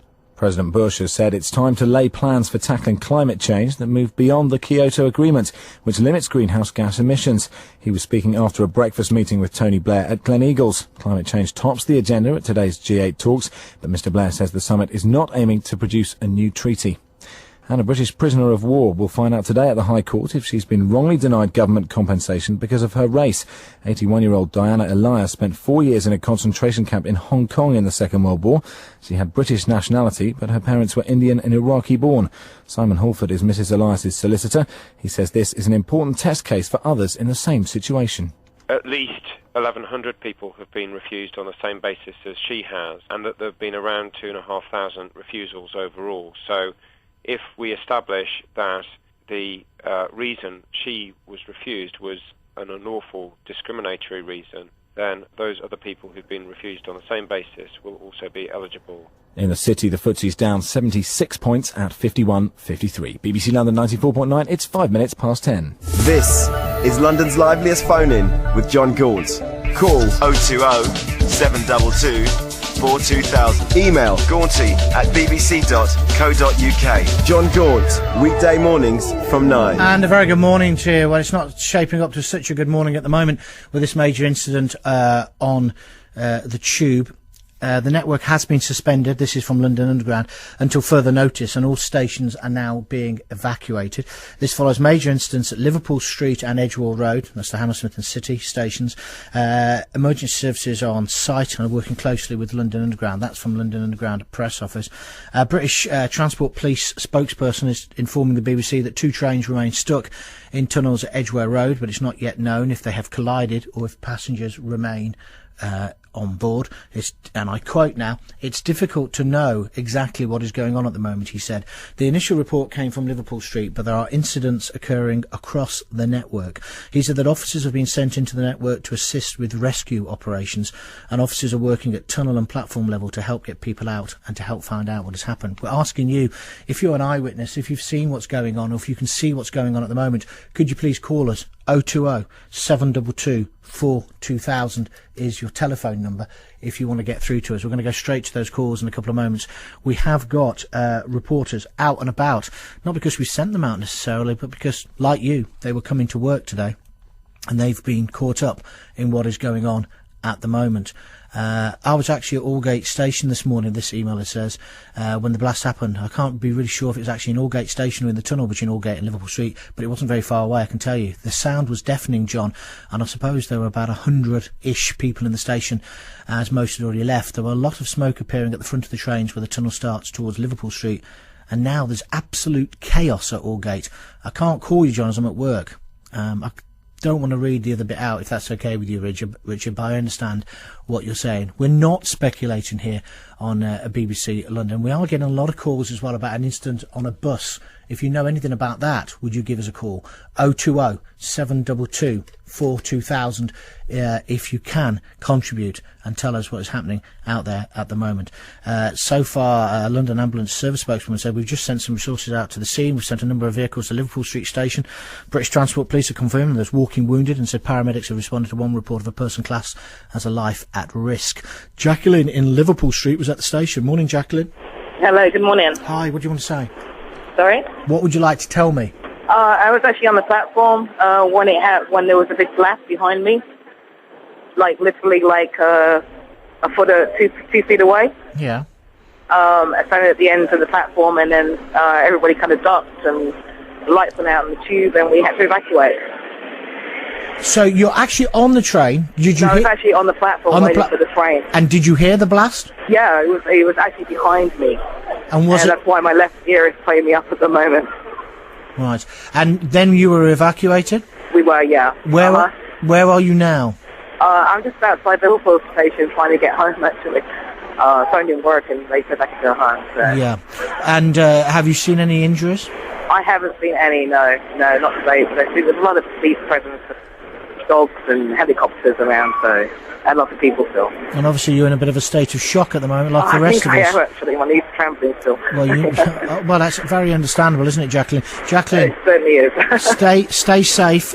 Thank you for telling us what happened to you this morning. 020 722 4200. We're going to have a full detailed travel update in just a few moments with Jules Wilson, our travel editor, so stay tuned for that as well. But just to repeat again, it would appear it wouldn't appear, it's a fact. There's been a major incident on the tube this morning. The whole tube network is closed down. If you were there, if you have an eyewitness report, would you please call us? Please don't call us now with any of the other subjects this morning. Please don't block our lines. Let's keep those free so we can get that news out to people right across town. I'm delighted to say, well, not delighted, but Jules joins us now with a full travel update. Jules, what can you tell us of this moment? I can tell you of the moment. It's pretty much reiterating what you've just said. I was called by a TfL a while ago. The tube network has been totally closed off. Most stations being evacuated or been evacuated. I know it's small comfort, but you can use your tickets on the London buses, because at the moment we're looking at our traffic cameras, and there are people absolutely everywhere because everyone's been pitched out of the tube stations, so it's a real mess on the roads as well. And actually there are mainline station King's Cross is being closed off. That's GNER, Wagon and Thameslink, so that's been sealed off. Also just been told that First Great Western have suspended theirs between Reading and London Paddington, so nothing coming in on that side from the West Country at the moment. And we've got some problems with road closures as well. They've pretty much sealed off most of the city. They've just closed off the Aldgate one-way system. Houndsditch is already shut at the A10. They've also got that incident for Edgware Road, so they've closed off the A5 under the Marylebone flyover, and they've also closed off the A501, so that's the Euston Road outside King's Cross station, and we can see all that at our cameras at the moment. I suppose the advice to anybody who's not actually in London at the moment or is at home, who's going to travel into town or travel across town today, is don't. Absolutely. I mean, the thing is, first of all, it was sort of like contained in the city, but as time's gone by, we're getting stuff through from central London as well. I've just been told that Russell Square's been closed off for some reason as well. So, well, we understand there's an incident there, but again, we're waiting to confirm what that incident is. But basically, the tube network's shut, and the buses are just, they can't cope at the moment. And you're going to be giving us travel updates every 15 minutes? Yeah, we'll have one every 15 minutes. So that'll be in another 3 or 4 minutes, I guess. Okay, and of course we need to hear from people who are out there at the moment who can actually inform us of what's happening. Jules, thank you very much. Thanks, indeed. If you can inform us of what's going on, the phone number is 020 722 42000. You can email, of course, Gaunty, Gaunty, at bbc.co.uk, or you can text me 07786 200 949, 07786 200 949. As I said before, please, we do not want speculation this morning. We just want your eyewitness reports. Right, over to Pete Wilson. He joins us in the studio. He can give us an update on what's occurring. It's 12 minutes past 10. Good morning again, Peter. Good morning. Just to update you, really keeping on this line of the speculation and trying to shut some of this stuff out. We've been in touch again with Scotland Yard about these reports of an incident down at Russell Square. Russell Square has been closed, hasn't it? Yes, it has. That's been shut off. Like most of the tube stations now, you just don't travel on them at all. You can't manage to get through on them. A spokesperson has told us that the police are now down there trying to establish what has happened. They are saying, yes, there has been some kind of incident, but we don't know what that is just yet. Now, I know that you're going to be talking very shortly, hopefully, to a BBC reporter who's down there. We've also got a report come through from the National Grid. They supply the power to the underground. Now, there's this stuff about power surges and things like that. At the moment, they're saying they have no reported problems that would have caused anything this morning. So they're trying to figure out exactly what the state of play is with the electricals as well. So once we figure out exactly what they've got to say, we'll try and get that to you. Are we any further ahead or any more informed about casualties at this moment? At the moment, yeah, we are being told that there are casualties that are being taken around London now. We've got one reporter who's outside the Royal London Hospital, and they're saying it looks as if they're certainly preparing to take ambulances through there. Yeah, and of course Ian Wade told us at King's Cross they've already set up a sort of temporary emergency casualty department in the ticket office there, and he, with his own eyes, has seen some quite horrific injuries. There seems to be quite a few people that have been hurt. Again, it's the detail that we haven't got yet. We don't know how serious some of these are. Obviously, if you are hurt and if you're walking out, it's going to look bad straight off. So where do we think the incidents have occurred? We know they've occurred at Liverpool Street. Well, we know that there's something between Aldgate and Liverpool Street. That's what they were first called to. We're now checking Russell Square. There's different reports that there could have been something at Euston, but again, we're waiting for somebody to talk to us about that one. We've also checking reports now about the Edgware area. that there may have been something around there. But again, it's all checking to see exactly what has caused these first before we can manage to get too much information about them on air. But at the minute, the police are saying that they are getting their staff there as soon as possible. London Underground and British Transport Police have both said that as soon as they have somebody who can talk to you, they'll be on air trying to explain They have the situation. many more important things to do than to talk to a radio station at the right moment. now, they're a little bit tied up, to say the least, so they're trying to sort that out first. OK, thank you very much indeed. And of course, we're dispatching our reporters right across town at the moment. We've got somebody down at Liverpool Street, and we'll go back to them as soon as we possibly can. If you can tell us what is going on, I'd say it must be that you can tell us you've actually seen. We do not want, we're getting a lot of calls with speculation, and I'm sure you agree with me that speculation is not going to be helpful at this point. What we do know is there's a major incident on the tubes. What we do know is that there are casualties at Liverpool Street, and what we do know is that the tube system has been completely closed down. Power surges is what we're being told at the moment. As soon as we know and we can confirm and tell you more, we will. Amy's in Euston, first time caller. Good morning, Amy. Hi. You were on a train. Where were you? Yeah, I was on the Piccadilly line train at King's Cross. Right. And I was in the very last carriage of the train. And there was just a very big bang. I mean, I've heard that they were explaining it as maybe being a light falling on the train, but it was too big a bang to have been that. It sounded like an explosion. What happened to the train? Did it rock? Did it move? It actually looked like the window was going to blow in, but somehow it managed to stay in position, but it definitely moved. And then just the train stopped and started filling up with smoke. And obviously people started to panic because they didn't know what was going on. I heard some guy saying that the lights were out, but fortunately in our carriage we at least had lights on. Yeah. Did you have to evacuate and walk up the track? Nobody really knew what to do. That was the thing. Like, you always sort of hear about these sort of situations, but you don't really know. I mean, people wanting to get out of the tracks, and I was saying, well, no, because they're live and we don't know whether they've been switched off or not. And were you in the dark? Eventually, I think 3 people got out and started walking back. And then eventually the police came and told us to get out and that the lines had all been switched off and it was safe to get out. And you're now at Euston. Did you walk along to Euston? I actually managed to get on a bus to get to Euston, and just walking around dazed because there was about 500 people queuing for taxis. And is Euston... I got on a bus and sat at Euston Station on the bus that wasn't moving for about half an hour. And actually while we were there was another big bang, which may have been what happened at Russell Square. And where are you now? I'm on Eversholt Street on the bus. And the bus that you're trying to get home, where are you trying to get to? I live in Haringey. Amy, anything else you can tell me at this moment? Not really. I've just been listening to your show to hear what other people have got to say and to find out what's going on as well, so I thought I'd contribute with my bit. Well, you have contributed, and I'm sure if you keep listening to us, we'll try and get you the information when it happens. Amy, thank you ever so much for taking the time to ring me. 17 minutes past 10, we'll get a full travel update now. It's 17 minutes past 10, full travel update. We're doing travel updates every 15 minutes here on BBC London, right through the day. And if we need extra travel, we will. We don't need to worry about the jingle. Let's just go over to the travel desk if we possibly can. You're listening to The John Gaunt Show. This is BBC London 94.9. If you can help us, the telephone number is 020 722 42000. Over to George. On 94.9 FM, this is BBC London. Well, thanks, John. As you all know, the incidents this morning mean the entire tube network has been closed. There are no services running. All lines are suspended. And passengers are advised to stay clear of the London Underground for the time being. Tickets are being accepted on buses, but obviously traffic around London is starting to look really nasty. Loads of congestion around, which buses are getting stuck in as well, so watch out for that too. It's also having problems for overground trains into London. GNER and wagon trains obviously not going down to King's Cross because King's Cross station is closed. Wagon and Thameslink trains also disrupted, and C2C trains are disrupted into Fenchurch Street as well. Silverlink Metro, they're disrupted Richmond to North Woolwich, and also First Great Western and First Great Western Link trains are now suspended between Reading and Paddington due to this as well. Now, it's had an impact for the roads. There are loads of people obviously outside stations, so they've had to close some roads off as well. Obviously quite a lot of emergency services around too, so Edgware Road closed at Marble Arch northbound, and also from the Marylebone flyover, it's closed southbound, so no traffic's getting down the A5 at the moment. Russell Square is closed.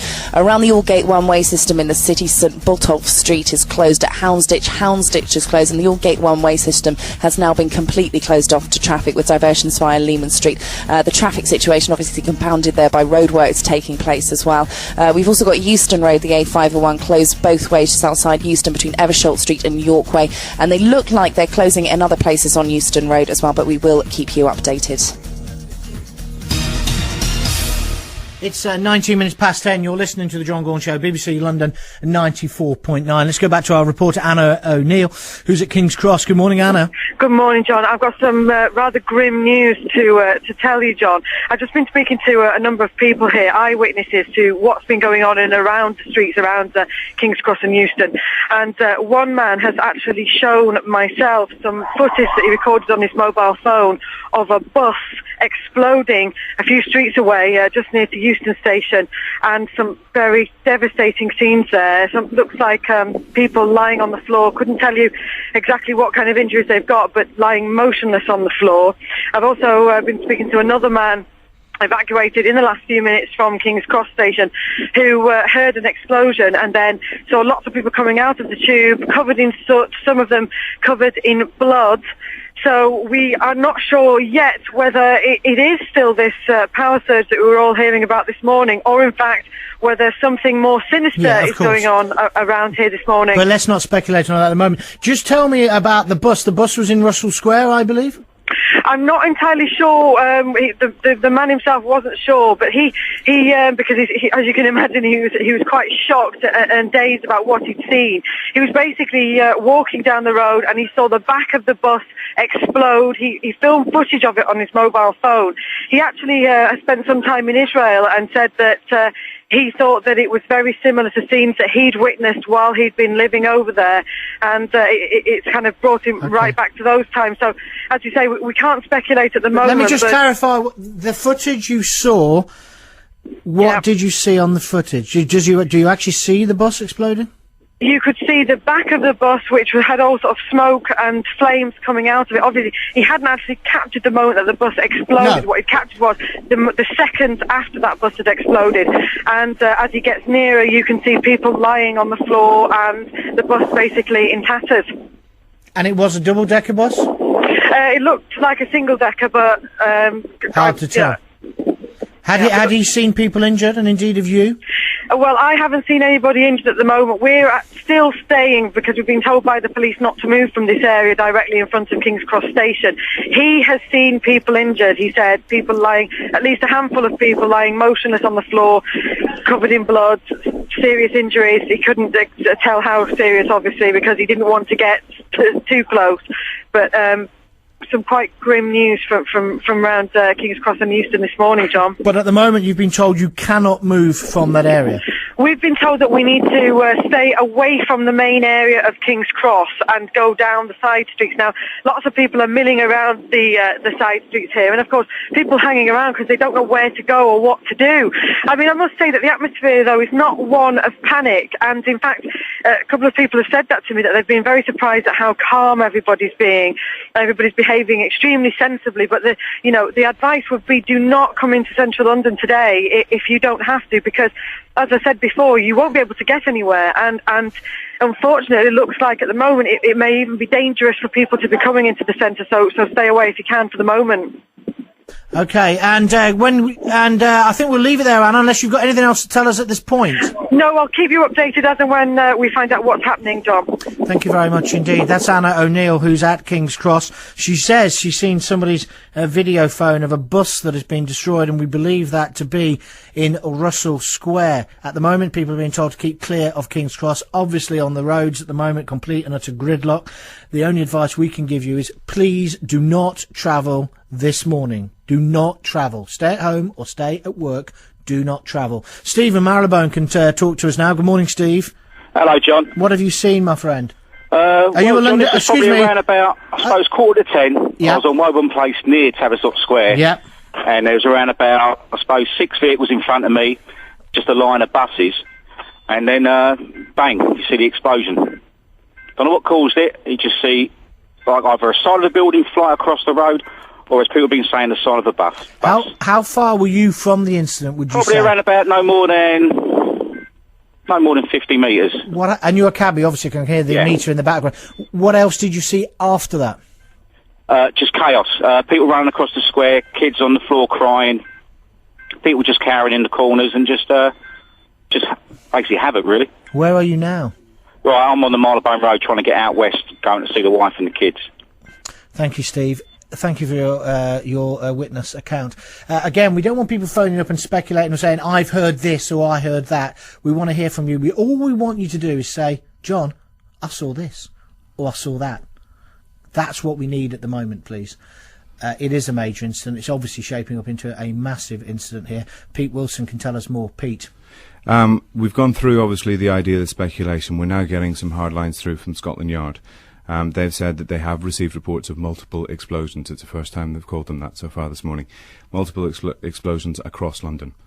We haven't got the details yet. That's the first line that's come out. We're waiting. We've been told that in the next 10 to 15 minutes we'll get a full release from them as to what this is. A multiple explosion, what does that mean?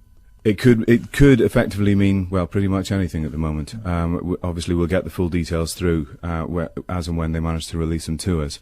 What we're trying to figure out, it now looks as if there is some kind of pattern, some kind of link as to what has happened across London this morning, and that's what they're trying to establish as well. Pete, thank you. Keep us informed as soon as you can. It's BBC London 94.9. It is London's radio station. On a day when we were starting off jovial, having such a laugh this morning with Joanne Good about the Olympics, and we were just going to talk about the Olympics and talk about what a great city this is.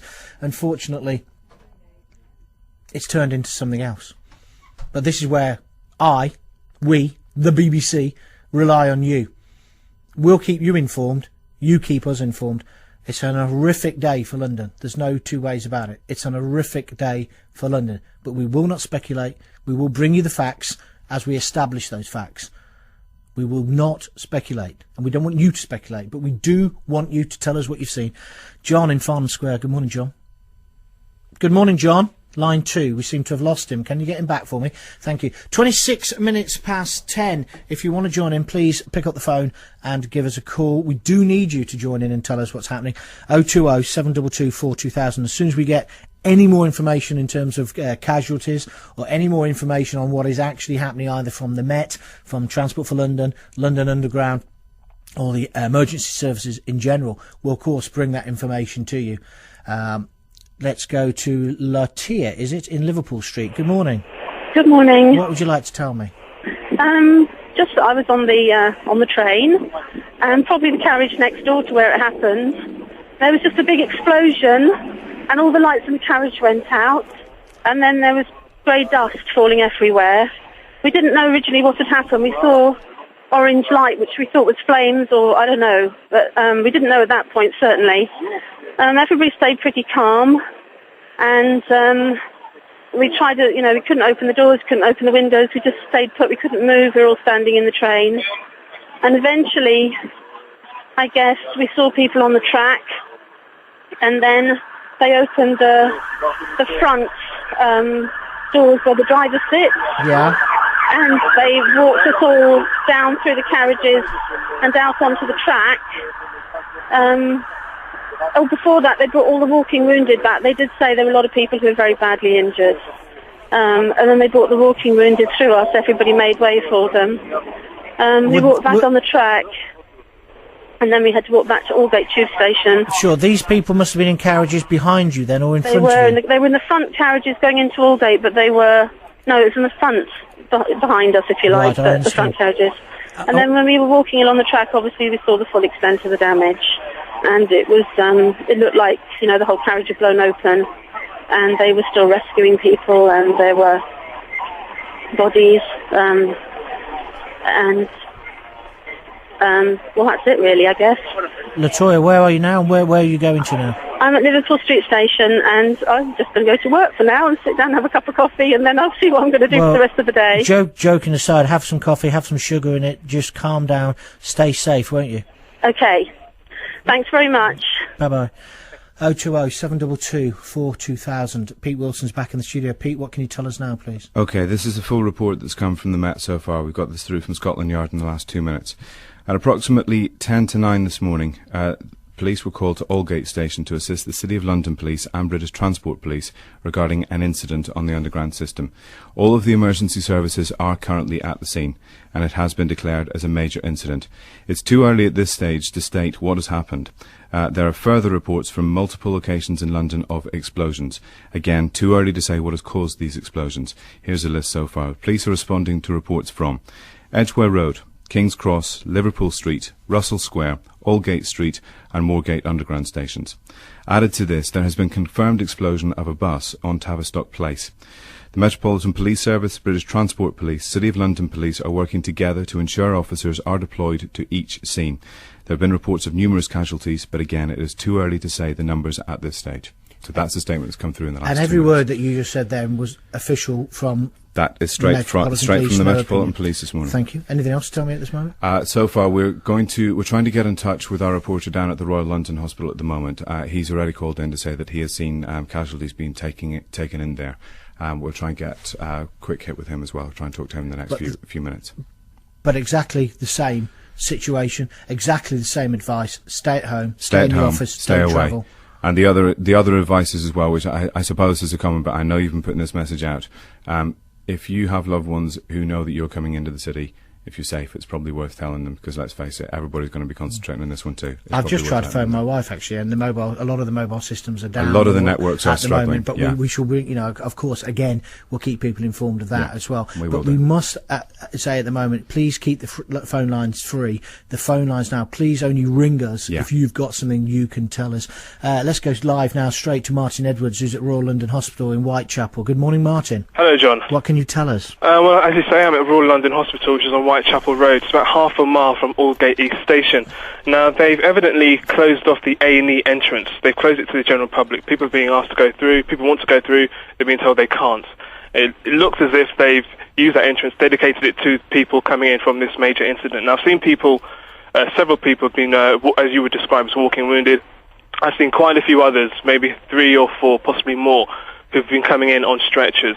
Now, whether they're coming in from the incident is difficult to say, but there may well be some link. There's quite a lot of ambulance activity. Ambulances coming in and out. There's air ambulance on the scene. It's quite a hive of activity, really. How many casualties have you seen been taken into the hospital? I've been standing out there for maybe 20 minutes. I've seen about 10. I've seen men with blood coming down their faces. I've seen, as I say, in the distance, I've seen people being taken off ambulances on stretchers, and obviously they're clearly seriously wounded. Anything else to tell me at this moment, Martin? Not at the moment. I'm on site. I'm going to give you any more information as soon as I get it. Martin, thank you. Martin Edwards, one of our reporters at the Royal London Hospital in Whitechapel. The time now, 29 minutes to 11. We're going to have a full news headlines, full travel update. Don't forget, here at BBC London 94.9, we're going to bring you the travel every 15 minutes. But the advice, stay at home or stay at work. Here's the headlines. On 94.9 FM. BBC London. With a summary, I'm Max Rushton. Good morning. The Metropolitan Police say there have been explosions in multiple locations in London. It's too early to say what's caused these explosions. There were a series of bangs on London Underground stations. A number of tube stations have been evacuated. The first report was at Liverpool Street station earlier this morning. London Underground has confirmed incidents at 5 other stations: Aldgate, Edgware Road, King's Cross, Russell Square and Moorgate. There are reports of serious injuries and a number of casualties. In the last few moments, there's been confirmed reports of an explosion involving a bus on Tavistock Square. Passengers are being told that all services are being suspended. The National Grid say they haven't found any problems that would have caused a power failure. The advice for all passengers is not to travel. That's the summary. There'll be a full bulletin at 11. On 94.9 FM, this is BBC London. Well, as you all know, following the incidents this morning, the tube network has now been closed. No service are running on any lines. Passengers are advised to avoid the London Underground for the time being. GNR, Wagon, Thameslink trains all disrupted heading down into King's Cross because King's Cross station is closed. C2C trains affected into Fenchurch Street, and Silverlink Metro trains also affected heading down into London. Now, First Great Western and First Great Western Link trains have been suspended now between Reading and Paddington, so you've got no trains coming into Paddington either. It's also having an impact for the road as well. Euston Road, the A501, is closed in both directions between Eversholt Street and York Way. So all approaches to the A501 really suffering with diverted traffic. Obviously, everyone's trying to get away as soon as possible around the roads to try and get onto a free road, and there aren't many about at the moment. Marble Arch looking very busy at the moment. We've got Edgware Road A5 closed northbound at the Marylebone flyover, and southbound also closed on the approach. Russell Square is closed, Tavistock Place and roads surrounding Tavistock Place have been closed. And around the city, St Botolph Street, the A11, the Aldgate one-way system completely closed off. All entrances to the Aldgate one-way system, no traffic's getting through. Southbound traffic's being diverted via Lehman Street, which is diverted onto Dock Street. Now, westbound traffic is diverted onto the highway. However, the highway has now been closed at the junction with East Smithfield. Houndsditch also closed at the A10 at Bishopsgate. Kate Allen, BBC London 94.9. Next update just before 11:15. This is BBC London. John Gord's. Call 020 722 42000. London's liveliest phone-in with John Gord's. Weekday mornings from 9. Let's go straight to your calls. Robin in Belsize Park, I understand you were a witness to the bus incident. What can you tell us, my friend? Basically... Oh, sorry, Robin, I didn't realise it was a lady. It's okay. I was in a car going towards Liverpool Street station, as hadn't heard there was problems there this morning. Yeah. And had just turned into Tavistock Square and was about a block away and saw the bus, and then, of course, heard the explosion. And so, of course, people running and a number of wounded people, and had only on the car services radio had heard maybe half a minute before that he thought there had been a bomb at Euston Station, and so of course it was a fairly large shock to see the bus then explode right in front of me. Hold on. Let me just get this clear in my head, Robin. You thought there'd been an incident at Euston, but then you actually saw the bus explode? That's right. This is awful to ask you this. Tell me what you saw. Well, sitting in the car, and of course the debris of the bus raining down onto the car that I was sitting in, and had my 15-month-old daughter with me, so of course my first response is to try to cover her, yeah. And of course praying that nothing's going to, seriously damage the car that we're in.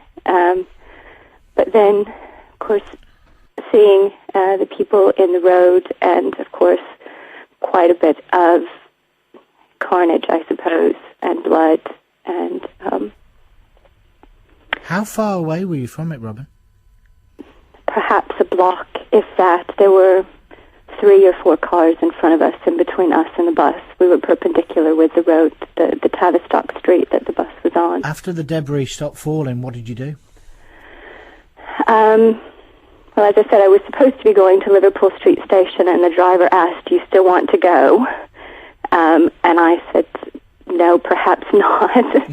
And so he turned the car around and headed straight home, of course trying to avoid people in traffic as much as possible. Did you see any casualties?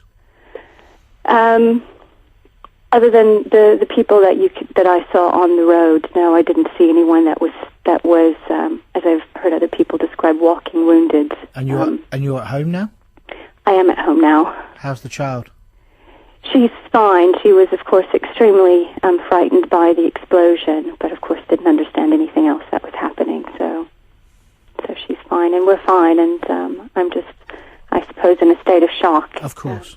I think, Robin, to be straight, we all are this morning. Robin, thank you ever so much for phoning. Thank you. Sure. God bless. Look after yourself. God bless you too. Dear John, I work near the London Hospital, Whitechapel. The road opposite the hospital is closed. I've seen 2 ambulances come into the hospital from which looks like the Aldgate. Loads of people everywhere. Had 2 reporters in to use my landline. Seems mobile phone networks now are jammed. Regards, Zoof. Thank you, Zoof. If you want to email me, it's gaunty@bbc.co.uk. If you want to text me, it's 07786 200 949. We've now had it confirmed by the Met that there's been explosions. No more than that. We should know more in about the next 5 or 10 minutes. I'm asking for your calls because we're asking for eyewitness reports of what had happened. I don't know about you. What Robin just said was extremely moving. Richard Foster, one of our other reporters, is down at Liverpool Street. Good morning, Richard. Morning, John. What would you like to say? Well, at the moment I'm standing at the junction of Liverpool Street and Bishopsgate. This is an area now which has been sealed off for some time. As you heard Melita there, around about 10 or 15 minutes ago on the programme, giving that harrowing eyewitness account of what actually happened here. What I understand from Transport for London at the moment is that they are dealing with, quote, 2 major incidents. One at Liverpool Street and one at Edgware Road. Just some more police vehicles there passing me by. At the moment, obviously, that's caused that huge power cut we've seen on the tube this morning, and the whole tube is suspended as we speak. What can you see now? Can you see casualties? Can you see the emergency services? I haven't seen any casualties myself. However, when I arrived here about 20 minutes, half an hour ago, there were about 3 ambulances and a couple of police cars. There are still plenty of police on the scene down here. I can count around about, just a block away there are at least 10 or 12, and here there are another 6 or 7. Also here, the assembled media, we're all getting together. Hopefully there'll be some sort of statement from Transport for London within the next few minutes, and we should be able to bring you that very soon. Thank you very much indeed, Richard. Come back to me later. Shep is in Russell Square, a witness, I understand, to the bus incident. Is that correct, Shep? Oh, John, it's absolute mayhem down here, mate. I've just been told to get out of the square. I'll put the foot down. I'm in a cab. I've got away as quick as I could, but we're just being told now there's been another 2 buses blowing up somewhere. There's a major incident, 4 incident units just got past. It's an absolute nightmare. There's people just running everywhere, mate. Shep, did you actually see the explosion? No, it was behind me just as it happened, John. I'll see it in my rear-view mirror, but it was just an absolute nightmare, and we just got out. It's just eerie, John. Really, really eerie. Are you a cabbie? Yeah, I am, John. I've just picked a lady up who's just going home and get away now, going down to Ladywell. But if anyone's trying to get anywhere, just don't be in a rush today. Don't snap at anyone. Just, everyone just chill out and let's everybody help each other today. Thank you, Shep. Look after yourself, my friend. Take that lady home. Pete Wilson's back in the studio with some more updates for us. Good morning. Good morning. I know you're actually getting a lot of the eyewitness reports, but I thought I'd just come in and tell you what I'm getting from each part at the minute, what I'm finding out. Yes, and the main one at the minute is Edgware Road. The area has now been completely cordoned off. Walking wounded are coming out from the station and they're being taken. They've set up... Sorry, Peter, repeat that. Where's this? Edgware Road Station. Right, I do apologise. Right. If I don't understand, people might not understand. That's absolutely fine. Just trying to get it clear in my brain. Go on. Now, Edgware Road itself is effectively closed off. Right. All the roads around there have been closed off as well. It's only emergency services that are trying to get through there. Now, what they have done is kind of set up a makeshift emergency centre, which is at the Hilton London Metropole, just opposite the station, so it's quite clear they're coming across to there. We've been told that on some occasions it's taken 25 minutes to get out of some of the carriages and get up. Now, what's actually happening is that the people coming out of the carriages are then seeing some of the stuff that's happened nearby, and they're managing to tell us what's going on as well. Some of it is looking as if there's been quite substantial damage done to some of the other carriages, but again, what we haven't got at the minute is any figures telling us what's happening. As you can probably imagine, the politicians have also been alerted to the situation. It's already been gone through the House of Commons. The Leader of the House, Jeff Hoon, has told the Commons that the explosions have happened. The government is to make a statement, we think, within the next 20 minutes. And no doubt we'll take that live. We will try and make sure as to what that's going to be. At the moment, we've been told it may well be a written statement. It may well just be a press release. Whatever. But as soon as I get that, I will bring it to you. I know as well the travel girls are working hard and making sure that everybody knows. But just so you know, the mainline services are being stopped before coming into London. So there will be no trains running in and out of London, at least for today, is what we're being told. Aldgate as well has been sealed off, a lot of the area around there, down to Liverpool Street Station. Again, eyewitnesses are telling us that some of the carriages have been severely damaged, with some of the roofs being blown off. Again, no figures on that one at the moment.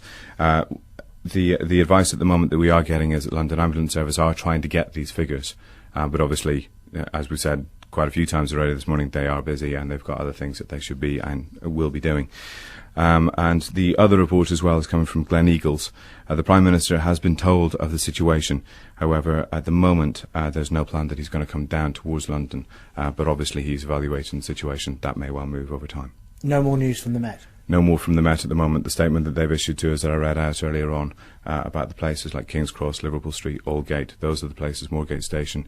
We're also investigating further reports we're getting of explosions in some of the buses, but again, those haven't been confirmed. We're trying to make sure as to what those are.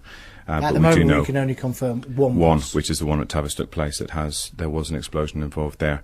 We're also getting different reports. The RMT union have been in touch with us and told us that they have received reports about the explosions. They got it as well, the same way as the Met told us that there were reports of explosions at a number of underground stations across London. So as soon as we get the information through a bit further, we'll let you know. Stay there for a moment, Pete. Let's just go to Jim Weeble at Edgware Road. Good morning, Jim. Hi, John. I'm actually at Aldgate. I do apologise. I was on my way to Edgware. Traffic was just so bad, couldn't get there. The closest I could get was Aldgate. The situation here, is equally grim as what I'm hearing from elsewhere across London. I was driving down towards Aldgate, past the Royal London Hospital, and literally ambulance after ambulance really passing me by, going into the Royal London. Eventually I managed to park up. I've just walked down. I mean, this whole area is cordoned off, by the way. The whole of the Aldgate roundabout and the Aldgate East tube station is all cordoned off and traffic is being diverted around. Managed to get myself to the other side of the Aldgate roundabout, where it seems the main incident occurred, and one of the journalists actually managed to, because there's a bank of journalists who are already there, managed to talk to someone earlier on who was in the building above Aldgate tube station. Now, this is a substantial office block. It's not just some kind of shop. This is a substantial office block, about 6 or 7 stories high, and he said the whole building shook. That was the words that she quoted him as saying. The whole building shook. Black smoke billowing out of Aldgate East tube station. I've had reports that there are 2 trains still stuck in the tunnel between Aldgate East and Liverpool Street. I mean, that we can't confirm that. Hold on, let's just see if Pete can confirm that. Yeah, actually, Jim, I've been told as well that it is a situation like that the trains are still down there. What they have managed to do is get a lot of the people at least off the carriages, and they've walked down the track and got back up to off the underground station. Anything else, Jim, before we go to a travel bulletin? Just very quickly, I mean, the eyewitness that was spoken to mentioned how he saw some people coming up from the tube station soon after the black smoke was appearing. About 6 or 7 was the number he saw at first, covered in soot, also blood as well on their bodies and covered in grease. I mean, he did say that there was an air of calmness about it, but from what I can make out, I think that was more to do with the fact that they were probably slightly traumatised by what they'd seen, and that was the way that they were described as well by this chap. So I shall try and find out a few more details for you later, John. Thank you very much indeed. Let me just tell you that London Ambulance Service is saying we're working with the other emergency services. We're doing all we can to get casualties to safety, ensure they get the medical help they need as quickly as possible. But due to current levels of demand, we will, until further notice, only be sending ambulances to patients across the capital with life-threatening illnesses or injuries. As an example of this, people who have difficulty in breathing or persistent chest pains, those who have stopped breathing or have received traumatic injuries. This will enable us to focus on treating the large numbers of casualties at the scene. We would urge callers with minor injuries or illnesses to think about using other healthcare options. For example, visit their local pharmacist or walk-in centre, or call NHS Direct for advice. If people need to go to hospital, they should use other modes of transport. Call a taxi or get a lift with a friend or a family member. 14 minutes to 11. This is the John Gaunt Show, BBC London 94.9. I can tell you now the BBC are reporting that police say there have been 3 bus explosions. We'll go live to Victoria and speak to Michaela Howard just after this news bulletin. Let's travel bulletin. On 94.9 FM, this is BBC London. Thanks, John Moore. Police are still saying avoid central London if you can. Best advice, really, if you haven't left, is to stay at home. All tube lines are suspended. All stations are closed at the moment. It's also affecting overground trains into the capital as well. GNER, Wagon and Thameslink trains not going down into King's Cross, obviously. C2C trains disrupted into Fenchurch Street. Silverlink Metro, Silverlink County. Also, First Great Western and First Great Western Link trains are suspended between Reading and Paddington so we've got no trains coming in from the west towards Paddington either. Now on the roads, we've also got quite a few road closures. The A501 Euston Road is closed at various different points, the main closure being between Eversholt Street and York Way, so just outside King's Cross Station. We've also got a closure in outside Euston Station at Judge Street. Edgware Road, that's closed at Marble Arch northbound and at Marylebone Flyover southbound. No traffic's getting through there. Russell Square closed, Tavistock Place and all surrounding routes are closed. We've got the Aldgate one-way system, as you just heard there. We've got the whole of the one-way system closed off to traffic. The A11 Houndsditch, all approaches too. Police have opened Mansell Street, but it looks like they're just trying to alleviate the traffic flow at the moment, so best advice is to steer clear. We've got traffic on Lehman Street being diverted into Dock Street. The highway is now also closed at the junction of East Smithfield, so it's kind of having an impact for all traffic heading out towards East London as well. So basically, if you can avoid central London, best doing so on public transport and in your car as well. Kate Allen, BBC London 94.9. Next update just before 11. 12 minutes to 11. You're listening to the John Gaunt Show on a day when we should be celebrating our wonderful Olympic victory. We're faced with this major incident right across London. Major incidents, explosions. 3 buses now confirmed have had an explosion on them. We want to hear from you if you were there. We don't want speculation. We don't want my mates just told me this, because we actually need you to tell us what happens. And if you've got any of this on your mobile phone, like we just heard from a caller a few moments ago, we would like you to send that to us as well for our TV station tonight. Michaela Howard, another one of our reporters, she's in Victoria. Good morning, Michaela. Hi there, John. Yes, I am in Victoria. Basically, the situation outside here is that the buses, people have been told not to travel on the buses. The buses have stopped completely. I saw it as I was coming in from South London as well. People were getting to stops and they were just being chucked off all the buses. The overland is still coming into Victoria, so people are still coming here. I've just seen a whole pile of trains just arrive. And so they've got nowhere to go except for to walk. There are lots and lots of TfL people outside advising people where to go and which directions to go. The queue for the taxis, as you can imagine, is really, really, really long as people try and get away from Victoria.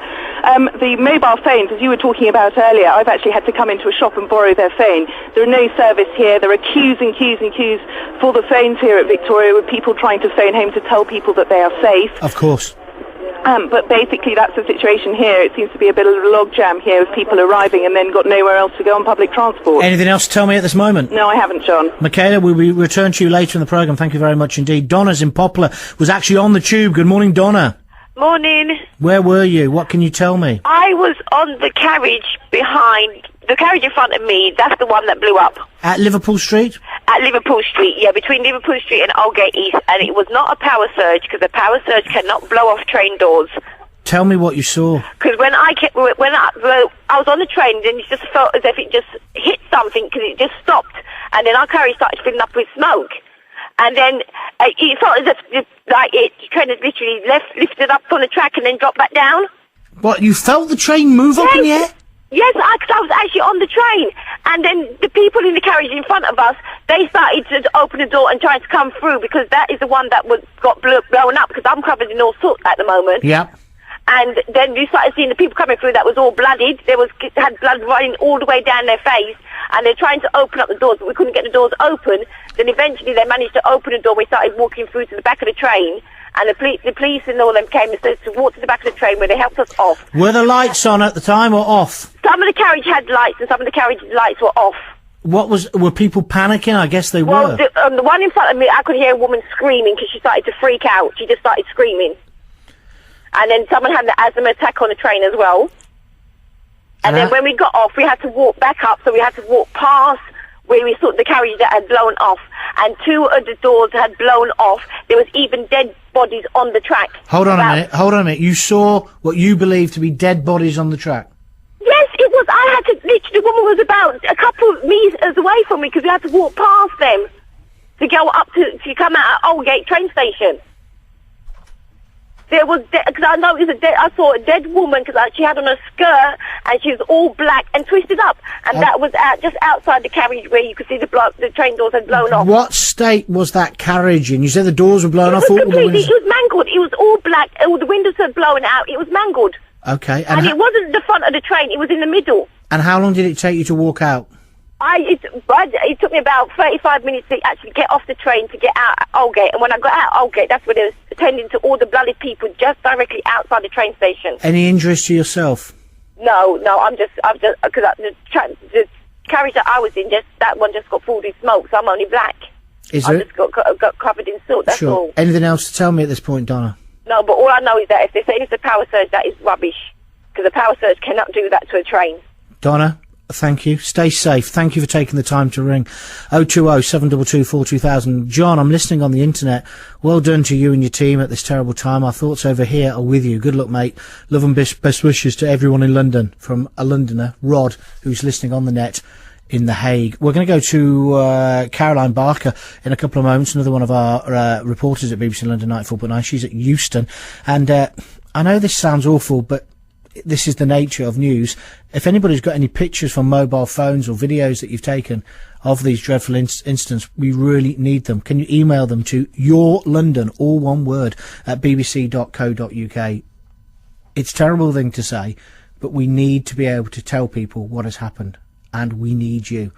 I'm finding some of the phone calls disturbing, obviously extremely emotional, extremely distressing, but I hope that what we're doing is not being ghoulish. I hope what we're doing is not speculating, and I trust that what we're doing is telling you what has happened on this terrible, terrible day for London. 6 minutes to 11. We'll go to Euston in a couple of moments. We've also got somebody who's been at Tavistock Square. We'll talk to her as well. But first, Pete with another update. He's trying to basically pull together evidence happening from government, from the Prime Minister, and around the country and around the emergency services. Pete. John, to try and put it into perspective, let's try and clarify exactly where these reports, these explosions have come from. Now, the most central one seems to be around the King's Cross area. That, if you can think of that as being the pivotal one, then if you go down to the east, if you were looking at a map, say, we get down to Aldgate. So that's kind of the furthest east. Tavistock Square is as far as we're going to the right, to the west. So it's kind of like a triangular area across there, just so people can try and fix exactly what we've got. Now, the list that we've got at the minute, where the police are investigating, is Edgware Road, King's Cross, Liverpool Street, Russell Square, Aldgate East, and Moorgate. They're all the underground stations that we've been told that they're investigating at the moment. We have now had it confirmed, unfortunately, that there are 3 buses as well that have been exploded. We did know about one. That's the one that we talked about earlier on at Tavistock Place. We now know that there have been another 2 on top of that. Do we know where those other 2 are yet? At the minute, the details have not come through on that one, but they have confirmed that, yes, there have been others. All London hospitals, as you said earlier on about the services for ambulances and everything else, all London hospitals have now been put on a major incident alert.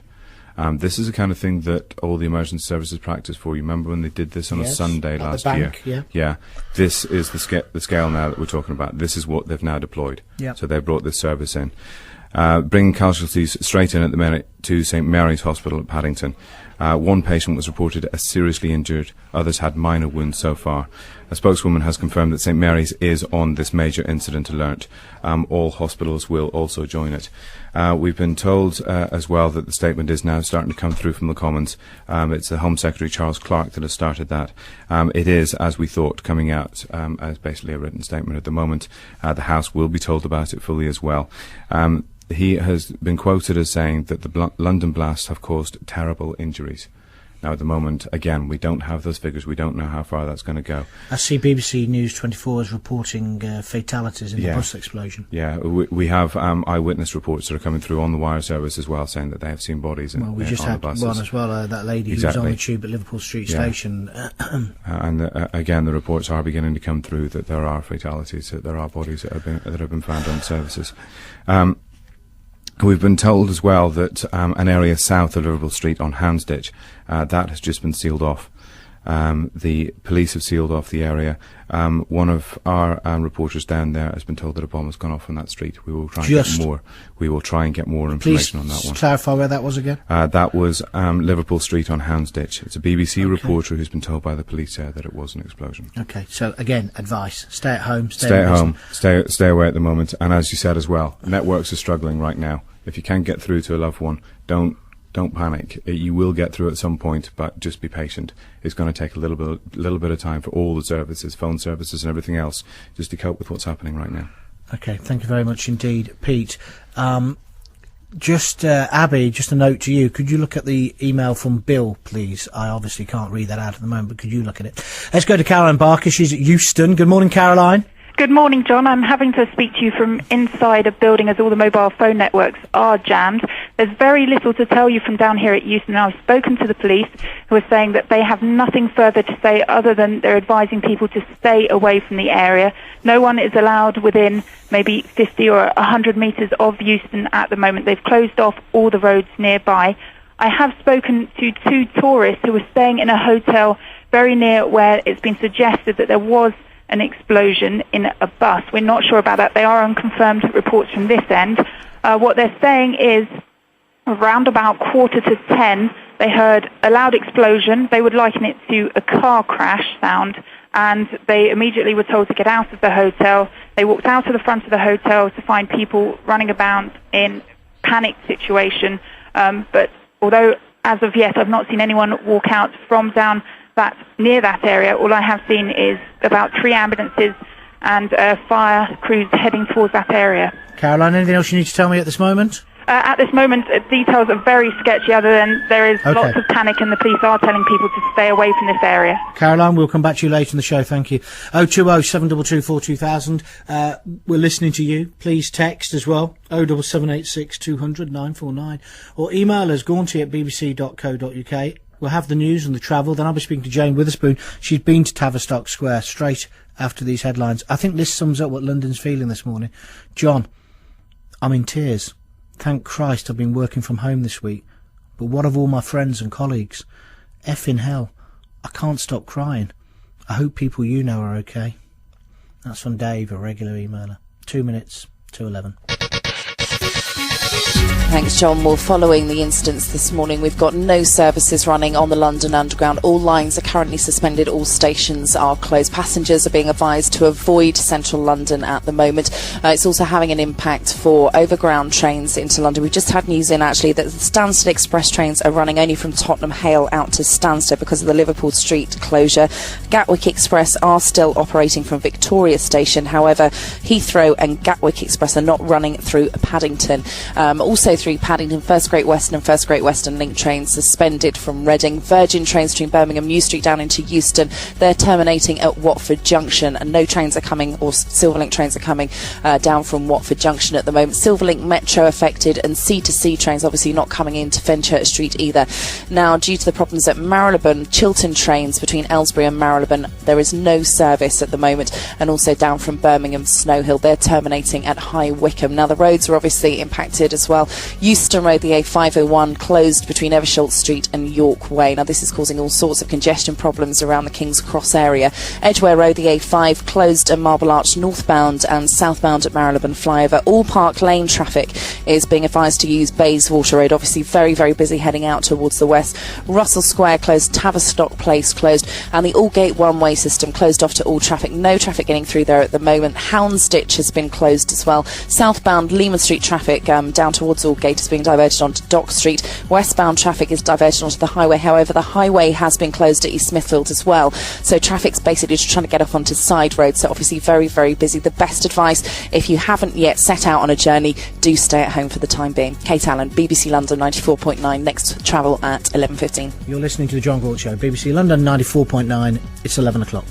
BBC London 94.9 FM and BBC Radio London on digital. On TV, on radio, online. This is BBC London. With the 11 o'clock news, I'm Max Rushton. Good morning. A series of explosions on the public transport system has brought chaos to the capital. A number of people have been injured and there are several reports of fatalities. London Underground has been shut down. The first blasts were reported just before 9 o'clock between Aldgate and Liverpool Street stations and at Edgware Road Station. At first they were blamed on power surges. There have since been reports of an explosion on a bus in Tavistock Square. This eyewitness was driving behind a line of buses in the Russell Square area around 9:45. He describes what he saw. I was on Woburn Place near Tavistock Square. Yeah. And there was around about, I suppose, 6 vehicles in front of me, just a line of buses. And then, bang, you see the explosion. Don't know what caused it. You just see, like, either a side of the building fly across the road, or as people have been saying, the side of the bus. Another eyewitness was in the area of Liverpool Street and saw a bus explode. I was in a car going towards Liverpool Street station, as hadn't heard there was problems there this morning. Yeah. And had just turned into Tavistock Square and was about a block away and saw the bus and then, of course, heard the explosion. And so, of course, people running and a number of wounded people. The first incident was reported from the Tube at Liverpool Street. This eyewitness was on the platform. I was actually on the platform when there was a big blast behind me, like literally like a foot or 2 feet away. Yeah. I started at the ends of the platform, and then everybody kind of ducked, and the lights went out on the tube, and we had to evacuate. There have also been reports of incidents on the Piccadilly line. This eyewitness was in the back carriage of one of the underground trains that was involved. I was on the Piccadilly line train at King's Cross. Right. And, I was in the very last carriage of the train. And, there was just a very big bang. I mean, I've heard that they were explaining it as maybe being a light falling on the train, but it was too big a bang to have been that. It sounded like an explosion. And another commuter, Nina Tudosama, said she was in the carriage behind the one affected by the explosion near Aldgate. She said there was a big explosion as the train stopped with a jolt, and it was terrifying. Well, I was walking past, I actually saw the exploded carriage, and there were people there screaming out in agony, and there was a woman I just saw that she was lying there covered in blood and wasn't moving. So, yeah, you can say it was very badly damaged. The parts of the train all over the track. In the past few moments, the Home Secretary, Charles Clarke, made this statement outside Downing Street. As far as the police are concerned, they are an operational command and dealing with the situation in accordance with very well-established procedures in an extremely professional way. Health services are in support to deal with the terrible injuries that there have been, and I want to express sympathy on behalf of the whole government to the families and friends of those who have been injured. And as far as transport's concerned, underground services have been suspended, and we advise people not to make unnecessary journeys in London at this stage in order to help the police and other emergency services deal with the current situation.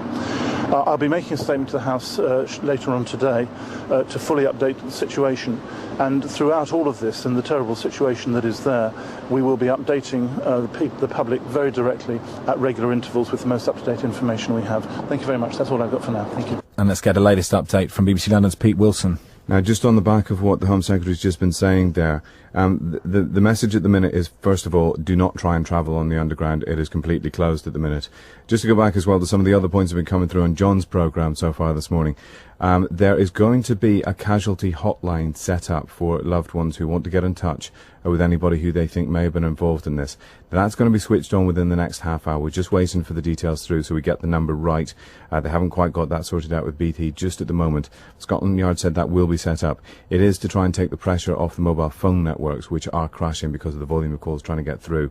So if you are having trouble trying to get through on a mobile phone at the minute to any of your relatives that you think may have been involved, bear with it, because there will be a casualty bureau set up within the next 30 minutes. Pete, thanks. BBC London 94.9. It's 5.5 minutes past 11. This is London's liveliest phone-in with John Gould. Call 020 722 42000. Email gaunty@bbc.co.uk. John Gould, weekday mornings from 9. In a moment we'll hear a statement from Charles Clarke, the Home Secretary, but first of all, let's talk to Jane Witherspoon, one of our TV reporters who's been out and about today. She's been to Tavistock Square. If you're watching News 24, BBC News, some of the pictures you're seeing of the bus Jane took. Jane. Yeah, John, the scene down there at the moment, police have cordoned off all the roads, and looking up into Tavistock Square, you can see the bus looks as if it's been ripped in half, split down the middle. There are bodies being brought out onto the pavement by the side of the ambulances. The police have brought in sniffer dogs while I was down there, but people are just in a bit of a state of panic. They don't know what's going on, and police are trying to just move them on. There's no public transport in the area, so they're trying to advise that they walk to wherever they're going. Just repeat what you said to me about holding the camera, because I want people to understand. Well, anyone who is watching News 24 will see trying to hold it, I was shaking. I mean, it's just crazy down there, and people obviously are jostling, and it is panic. And because it's the tube lines, and because it's places like Tavistock Square, they're the places where we all go every day, or we walk every day, or we all know where these places are. We've all got that mental picture, haven't we? Yes, that's right. You know, Euston, Tavistock Square, you know, we all know where these places are. And, you know, I've just been out to see my team and said, you know, how are they? Have you spoken to your relatives yet? A couple of them have spoken to them, others haven't. You know, this is where it really takes your breath away, doesn't it? Well, if you understand what I'm saying. That road, I mean, you've got obviously the main railways coming into Euston. Just along the road, you've got King's Cross.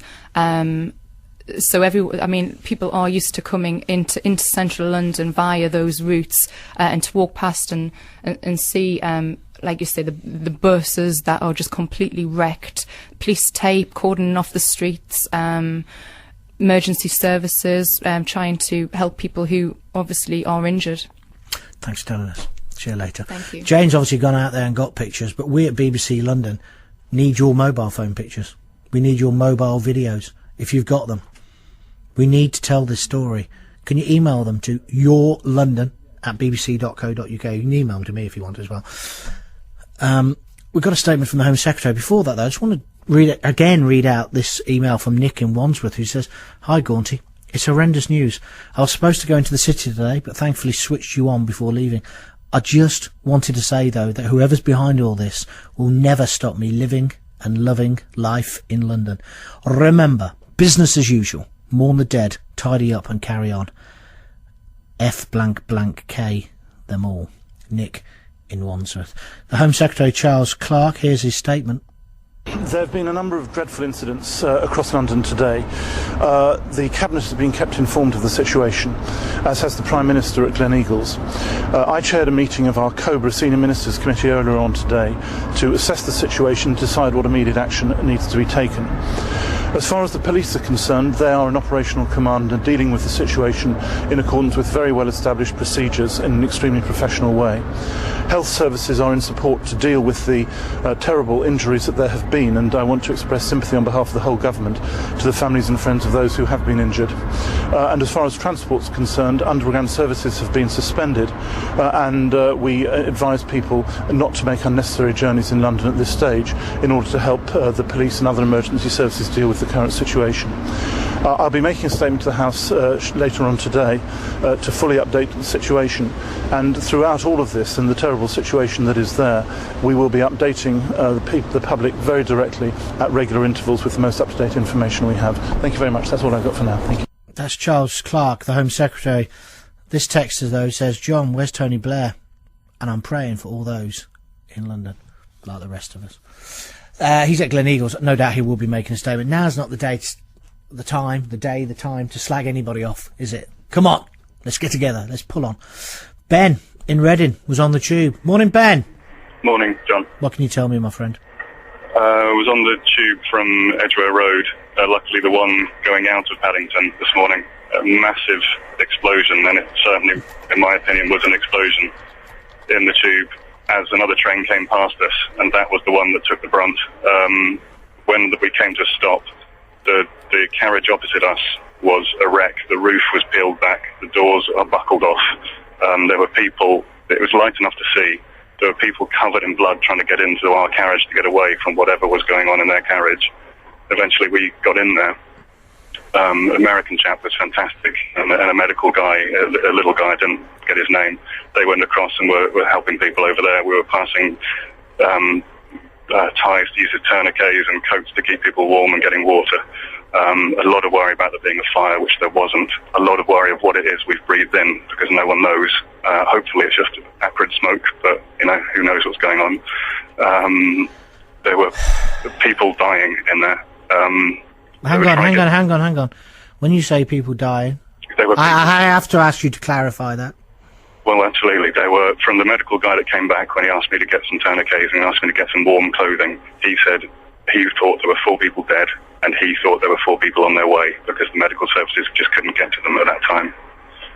He also thought that someone had lost a leg, so whether that's true or not, I don't know, because I didn't see that carriage, but he thought the injuries were more severe. It looked, honestly, the inside of the carriage wasn't there.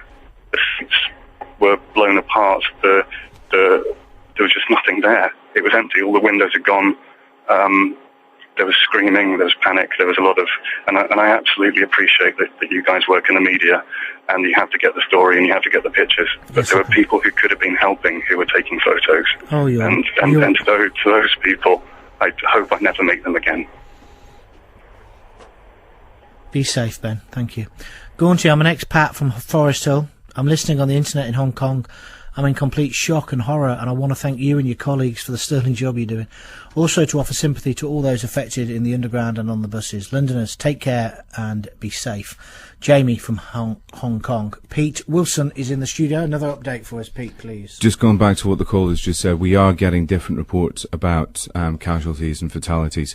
We haven't got anything finalised at the minute. We are waiting for a statement. We've been told that London Ambulance Service now will be able to at least issue a statement within the next 10 or 15 minutes.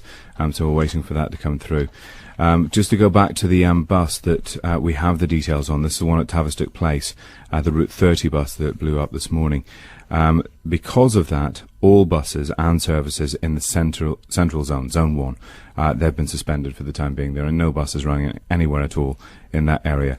Extra safety checks are now being undertaken on all buses that remain in service and all bus garages. So they've all been stopped on the road. They are all being checked out to see what the situation is.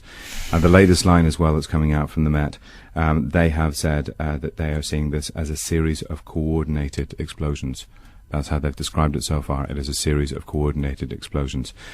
Transport for London and London Underground have also talked to us, and the advice that we're being told at the moment, especially from London Underground, is not to say that this is a power surge. It is not the electrics that's doing this. It's a completely different situation. They are calling this as an emergency. So it's no longer power surge. They're no longer looking at the idea that it's going to be this. So now we're trying to figure out exactly what's going to happen. Now, we talked about this subject actually in your show earlier on in the week about how many officers have gone up to the G8 summit. Oh, yes. The word that we have at the moment is that the police commanders up there are now in discussions as to how many of those can come back down to London, not just from the Met, but actually from all other forces, and see exactly what can be done. Well, surely so everyone would respect that situation now, wouldn't they? We're in a completely different environment and ball game now. This is the time for London and the UK to pull together. And just so you know, and I'm sure that we will be going across to this one live, Tony Blair is to make a statement on the explosions at midday, so we'll have that on the station. Thank you very much indeed. Other people are commenting. I've got Roy Ram, former commander of Specialist Operations for the Metropolitan Police. This is what he's had to say this morning.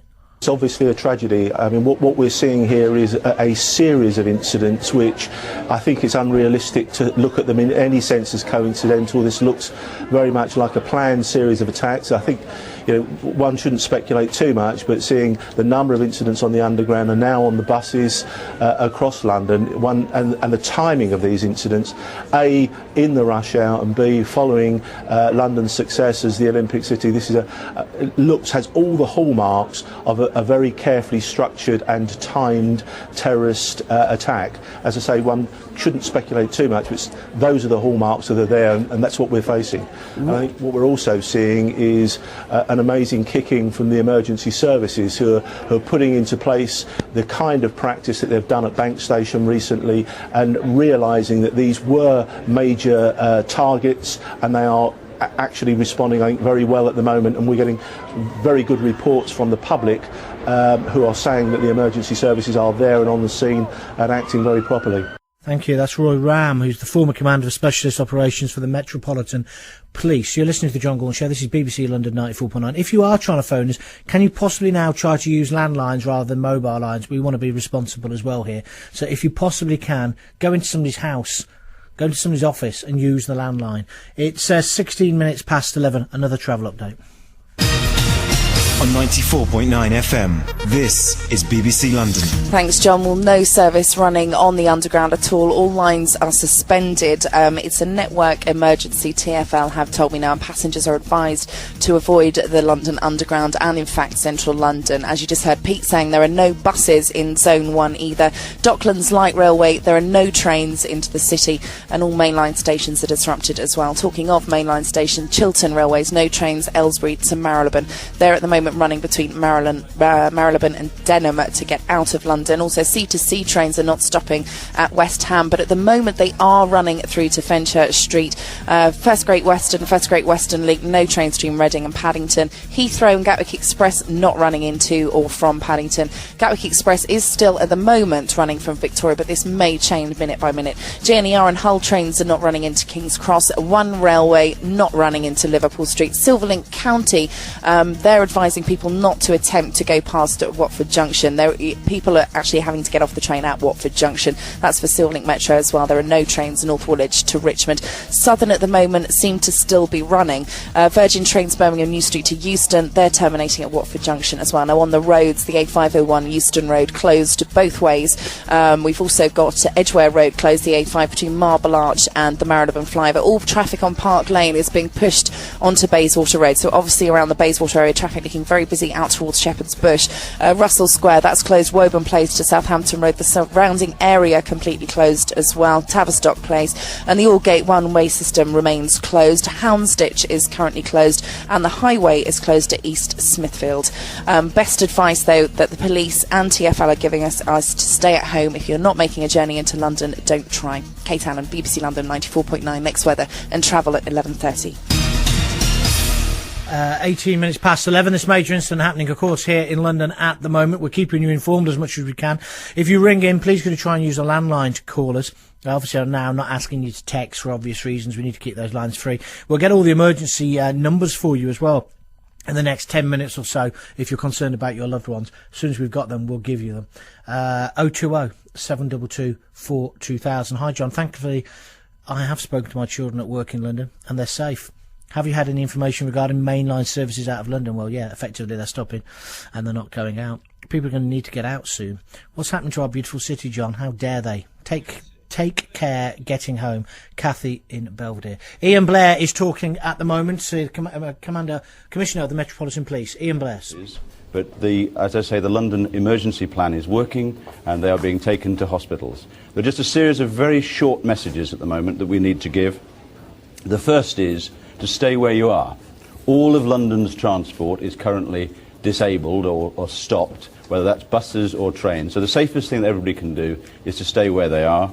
Secondly, please do not call the emergency services at the moment unless there is a life-threatening situation. And thirdly, that we will return with information as soon as possible. But it is a situation for which we have planned and prepared, and the emergency services are all working together as one, and we will soon be in a position to be able to clarify issues further. You mentioned 6 explosions at the start of your answer. I wonder if you could just be specific and list exactly where those explosions are, because, of course, through the morning there have been so many different reports from so many different places. As far as we know, there are events which may be explosions at Edgware Road, at King's Cross, at Liverpool Street, at Russell Square, at Aldgate East and at Moorgate. But some of those, I mean, it is still, everybody has to understand, it is still a confusing situation in which reports are coming in from a number of places. And one of the things that would be most helpful is if the media in general do not speculate on what might be the causes, what might be everything else, and cause more alarm and concern than people will obviously feel at the moment. The situation is being controlled, and we will be able to give information as soon as possible. You started the interview by saying there was a very clear emergency plan which has now been triggered, reassuring the public. Do you acknowledge that there will be a degree of panic, certainly, amongst people in central London? Well, there'll certainly be a degree of concern. People have seen the pictures, they know the accounts, but you know, this is a very large city. In which a very significant and sophisticated emergency operation is now swinging into effect. We are connecting to the other police forces, the City of London, the British Transport Police, we're connected to the LAS, and we are gradually bringing order to the situation. The message is that if you have not so far been affected, then just stay exactly where you are for the time being until the situation clears. We will be opening a casualty bureau very shortly, and that casualty bureau number will be made public. You mentioned many casualties. what is the number that you're thinking of? Are you talking about scores or are you talking about hundreds? Well, of course, it's very difficult to give that answer, because if we have got a situation in which events have taken place in the underground or with an explosion on a bus, there will be lots of flying glass, there will be people inhaling smoke and so on. So to give a total number, I think, would be inappropriate. What I do know is that we're operating a proper triage system, and the most serious casualties will already be in treatment, and others who are described on one or other of the programme as walking wounded will be treated in due course. I just really want to reassure the public that the situation is steadily coming under control, and we will then start to understand exactly what has happened. Do you know of fatalities at the moment? I'm not prepared to say that at the moment, because I just do not know either the detail or the numbers. The important message is stay where you are, stay safe, don't travel because there's not much ability to travel, and that the Casualty Bureau will be opening soon. Thanks very much. You spoke of... That was Sir Ian Blair, the Met Police Commissioner. You heard the advice. Stay where you are. Stay where you are. And he's right when he says the media mustn't speculate, and you will not get speculation on this station. I've got a lot of people emailing me saying, oh, John, so-and-so saying this, so-and-so saying that, other news outlets. Thank you for that, and I know you're trying to help me, but I've got a massive team here that isn't helping me, because we're only going to report the facts as we get them. What will help me more is you to get on a landline and give me your eyewitness reports. Part of that massive team, Pete Wilson. Pete. We've got our first statements coming through from Ken Livingston now. Now, he's still in Singapore. He hasn't come back from there yet. He is flying in later on. He is currently being briefed in his hotel room by the Metropolitan Police. Who? Ken Livingston is, whilst he's in Singapore at the moment. The policy of the whole 2012 team has actually to put all Olympic celebrations, as you would fully expect, completely out the window. They've been put on hold. And at this current time, they want to express their horror and revulsion as to what's happened in the capital this morning. Anything else to tell us at the moment? That's about it. As you heard, Sir Ian Blair has now confirmed that there were six explosion sites across London. We're still trying to find out. That isn't including the buses that we have been told about at the moment. And also, those of course, are the underground he sites. was also stressing the picture's still very confused, which is why he's asking people to stay at home or stay at work, because let's get these streets free for the emergency people. That's a bit that's happening as well. That's a bit I said earlier about all the buses being stopped. The other statements that are coming through, understandably, again, congestion charge has been scrapped for today. But the advice is that doesn't mean that you can drive into London. Stay well away from it right now, because the roads are being cleared to get the emergency services to and from every available site. Not just to the incidents that have happened, but more importantly then getting back out to the hospitals across London, which, as I said earlier, are now on full alert to try and get the casualties through. Thank you, Pete. We in London were celebrating yesterday. This is a text message. Today we've been attacked by cowards. We must pray for our dead and their families, dust ourselves down and hunt down the murderers. John, I've been over to my mum's to say goodbye as I'm leaving for Australia tomorrow. And now with all this happening today, this really is the saddest day of my life. John, I first found your programme when 9/11 was just happening. Been listening ever since and was hoping not to relive anything like that again. Keep up the good work. I've just said exactly the same out there. I've just said exactly the same. Never wanted to go there again. Let's speak to Labour MP Nick Rainsford, former Minister for London. Good morning, Nick. Good morning. What can you say? Well, we're all very, very shocked, and all our thoughts go out to those who've been injured or killed in the incidents that have taken place in London this morning. It's still very unclear. We're waiting a statement which will come from the Home Secretary in about an hour's time. But what I do want to say, having had responsibility up until the general election for London Resilience, that is the preparations on the part of the emergency services and other agencies to cope with a major incident, that an enormous amount of work has been done, that the emergency services and all those involved will be doing their utmost to help the victims, to safeguard the public against further risk, and to help London get back to normal as soon as possible. Sir Ian Blair just said, the picture's very confused, and I guess you would concur with that. Yes, I wouldn't want to make a comment at all on that. I don't want to speculate. I don't think that helps. No. But I think people should be aware that an enormous amount of preparatory work has been done by the emergency services and all others likely to be involved in preparing to cope with these kind of circumstances. Londoners will recall the big exercise that took place at Bank Underground Station about 2 years ago, in which the emergency services tested their ability to rescue people from a simulated attack on the underground in a deep tunnel near Bank Underground Station. That was just one of very many exercises that have been conducted by the emergency services to put them in a position to be able to cope as well as possible. And I'm confident they will be doing a very, very professional and very good job indeed. Thank you for joining us, Nick. Nick Rainsford, former Minister for London. Let's go to Susie, Edgware Road. Hello, Susie. Hi there, hi. You were on one of the carriages. Where were you? I was in the carriage adjacent to, just next door to the one that had the explosion inside. In Liverpool Street? No, I was at Edgware Road. Edgware Road. Yep. Tell me. I've just got home just now. Just got on the tube, sat on the seat that was next door to the next carriage, and a couple of minutes later, huge blast. All the glass and the door from in between blasted through, all came into my face, my ear. It just went grey, opaque smoke, and it was all sort of acrid acid smell, really sort of gassy, and no one could see what was going on. People could it kind of went very quiet, but also very sort of, you could hear the odd person screaming. And then the sort of smoke kind of cleared a bit, and we could start to see, and it was all starting to sink in. And I tried to get up and nearly fell down a hole in the bottom of the tube, actually. And then sort of saw that the next door tube carriage was severely injured, and there were definitely some casualties. There were I'd say about 2 people that were dead there.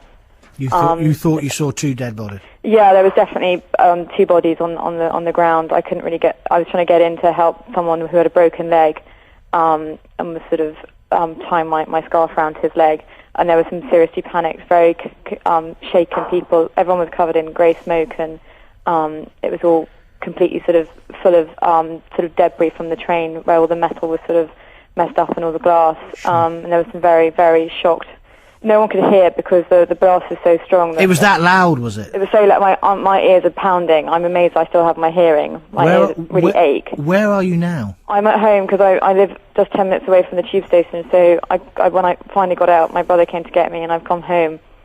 And my mother's a doctor. She's coming back home to sort my face out for me. And how has your face got glass? Yeah, I've got loads of glass, and I'm kind of caked in blood. But your mum's going to sort you out rather than to go to emergency. I thought I'd be better at home. And it was awful because it took us quite a long time. We were stuck inside the train, and no one knew what was going on. Everyone was very confused. A lot of people were panicking. Some people were keeping calm. I was trying to help the people next door, but they were crying out for medics and people that had first aid, but no one really had any sort of real first aid. And then sort of eventually, after about 20 minutes, the driver had sort of a message came through from the front. So the driver had got a ladder down at the front of the train, and everyone was sort of moved and helped and sort of stepped down the ladder. And then we were just at the side of the train trying to get out from the tunnel. But then we got stuck in the tunnel for about half an hour because it was held up at the front with some critically injured person that they couldn't move because they needed a stretcher. How much panic was there? There were some people who were critically ill, broken legs and internal bleeding, and some people were sort of conscious enough to be screaming out. So there was a real element of panic, but at the same time real helplessness because there was little that we could do. There was lots of sort of screams for sort of torches and penknives and tissues and water, but people were pretty sort of impotent, unfortunately. And I mean, there was basically the main carriage where so some of the people, there was a guy called Danny. He was really sort of seriously concussed and shaken up, but he was well enough to get up and walk, so we kind of helped him out. But the rest of the people who were critically ill obviously couldn't really move, and so they were left in the carriage. It took about half an hour for the emergency services to get to us. I don't know much idea about times. It always just seemed to take ages. Of course. And then eventually we were able to get out from the tunnel, and we were helped. And I have to say the emergency services are doing a really good job. I mean, they're really, it was all very organised. Like, it was really impressive. Susie, thank you. Look after yourself. I hope your mum gets there soon. Susie, she was on the tube at Edgware Road. We're going to get some news headlines. Just some statement from St Mary's Hospital for you. Read the figures for casualties. 4 critically ill, 8 seriously injured, several minor injuries. Type of injuries are limb damage, burns, cuts, head injuries and chest problems. There's going to be a further written statement at 11:30 and a further briefing from the hospital around midday. The hospital can't confirm where the injured people have come from, i.e. which incidents. Number of ambulances involved goes into double figures. figures, and they've launched their major incident plan. It's just, 28 minutes to 12. Let's get some news headlines and a full travel update with Max Rushton. On 94.9 FM.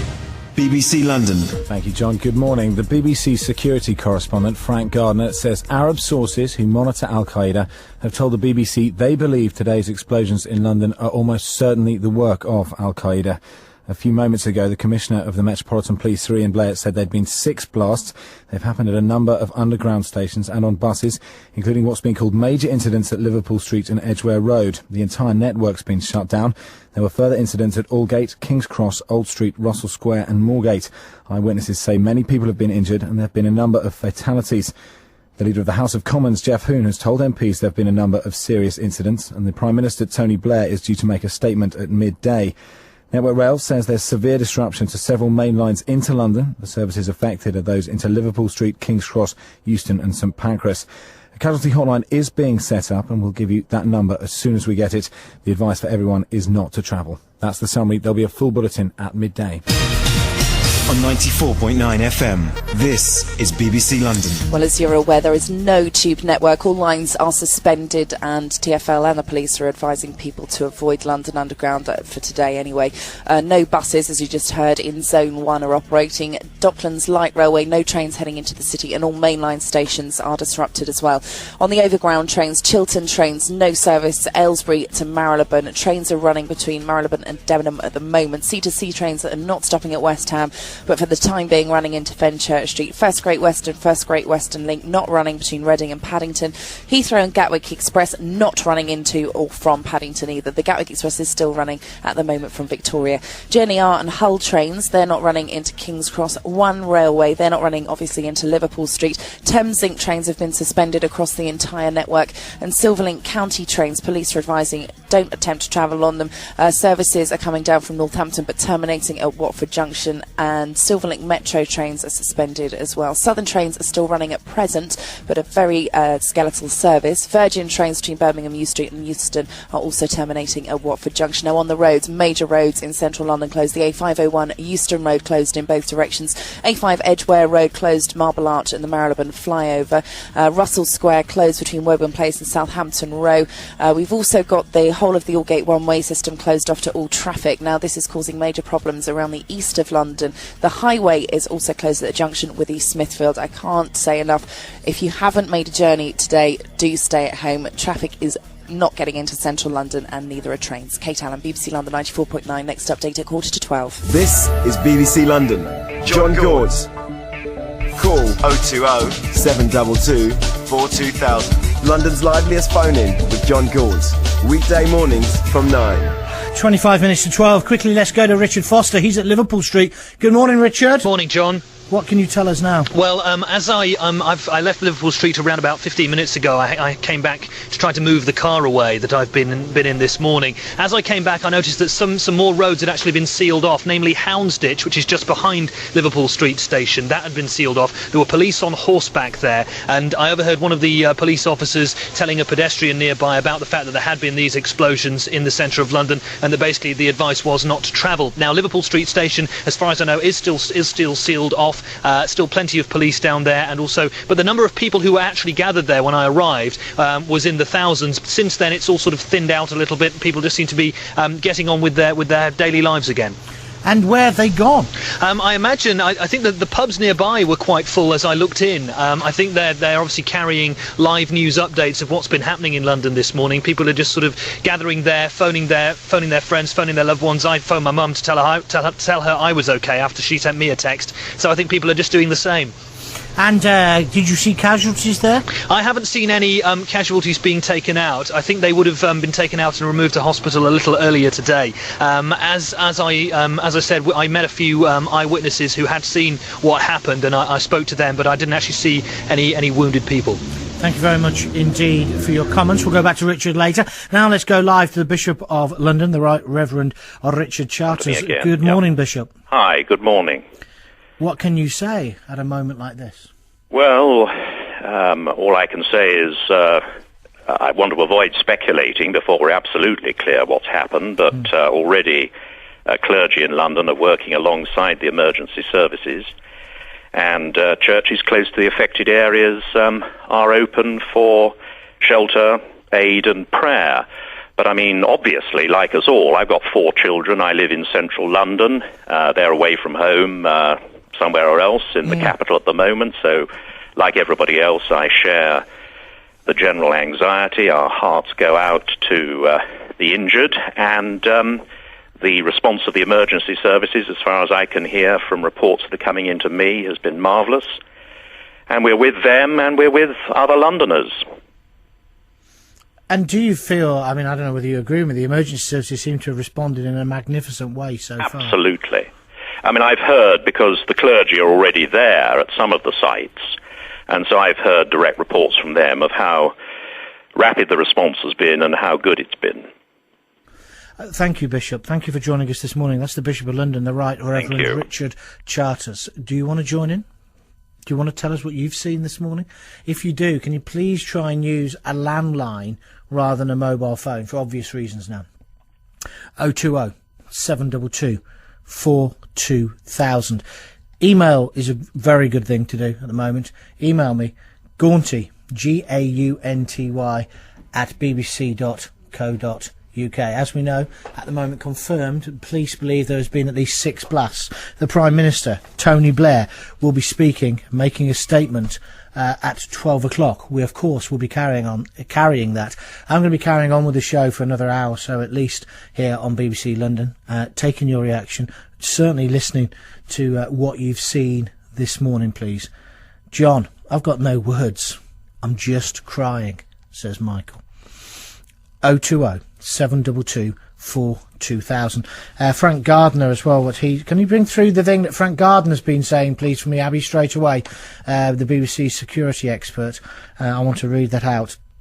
We've heard some horrific tales this morning, some horrific experiences. If you've seen anything, if you were there, we want to hear from you.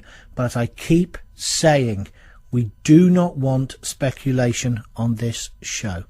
020 722 42000. We're now going to get another update at 21 minutes to 12 with Pete Wilson. Pete, what are you telling us this time? You heard it in the news earlier on as well, the statement that's come from the BBC's own security correspondent, Frank Gardner. Now, he has been talking to sources that he is in close contact with, who in turn monitor Al-Qaeda and monitor their movements. And they have told the BBC that they believe today's explosions here in London are almost certainly the work of Al-Qaeda. Now, it is, I know you've just gone through the speculation bit. We haven't got this confirmed from any Al-Qaeda source. This is from our own BBC correspondents who work closely in this field. So no one's claimed responsibility? At the moment, no. But what they're saying is, effectively, it's got all the hallmarks of an Al-Qaeda planned attack. It kind of goes back as well to this link, and this is, again, the stuff that's coming up through Frank Gardner. You've got these 6 targeted explosions, all hit within a very short space of time. Then the targets that went onto the bus as well. It looks like that kind of planned attack, and that's what the hint is on this at the moment. Did just refresh my memory? Did Sir Ian Blair say he thought it was a terrorist attack? At any point in his statement, I can't remember. Didn't use the word terrorist at any point. He did use explosion, but he didn't use the word terrorist. So that's the situation at the moment. That's kind of the latest that we've got on those explosions. I know you read out the latest casualty figures as well that we had there just before the 11:30. We're waiting for updates as well, unfortunately, from the other hospitals that are around central London that have also been put on full alert because of what's happened. Thank you, Pete. John, I can't believe what's happening. It's ironic, isn't it? It's happened today when it was widely broadcast that a large amount of the Met were being sent to Scotland. Pete, just come back and clarify that. A lot of the Met were sent to Scotland, that is correct, but there's some talk about them coming back, isn't there? Yeah, this is the chat that's going on with the head of police at Gleneagles at the moment for the G8 summit. You've also got the commanders from a lot of different forces now. From the Met, I think from memory there were 1,200 officers that were sent from the Met's force to go and help at Gleneagles to be the extra support there. The talks are now ongoing as to how many, not just of those, but from other forces can be spared to come down and help in London now. And they, whatever that decision is, they will be shipped down to here as soon as possible. I'll carry on with the email. I pray for everyone who's gone out today thinking they would have a normal day, and I hope it will not change the way that we live and embrace visitors in our great city. I'd like to say to everyone, be strong. That's from Molly. Let's go to one of our BBC London reporters, Anna O'Neill. We heard from her earlier. She's in Russell Square. Good morning, Anna. Good morning, John. Well, I'm actually I've managed to get myself into an office on Tavistock Place, just near to Tavistock Square, where we believe one of the explosions was. And just to keep you updated, really, about what's happening here, we've seen lots of different ambulances going in. We've just seen 2 blood donor vans going in, and just on Herbrand Street, which is just to the side of Tavistock Place, we've seen some people being stretchered away. Now, they look as if they're coming from the direction of the Russell Square side, but it's obviously very difficult to tell when you're actually down here on the ground. I know we did hear, about half an hour ago, we did hear another explosion.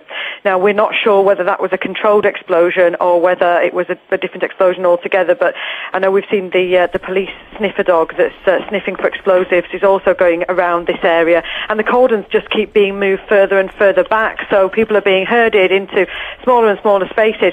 But the atmosphere is, not one of panic. People generally just hanging around, waiting to find out what's happened and being very, very calm. And anything else you can tell us at this moment?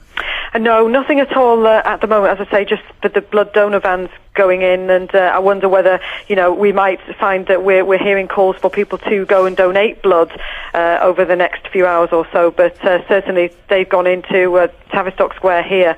Obviously they're needed, so it might be something to think about. Thank you very much indeed. 020 722 42000. That was Anna O'Neill in Russell Square.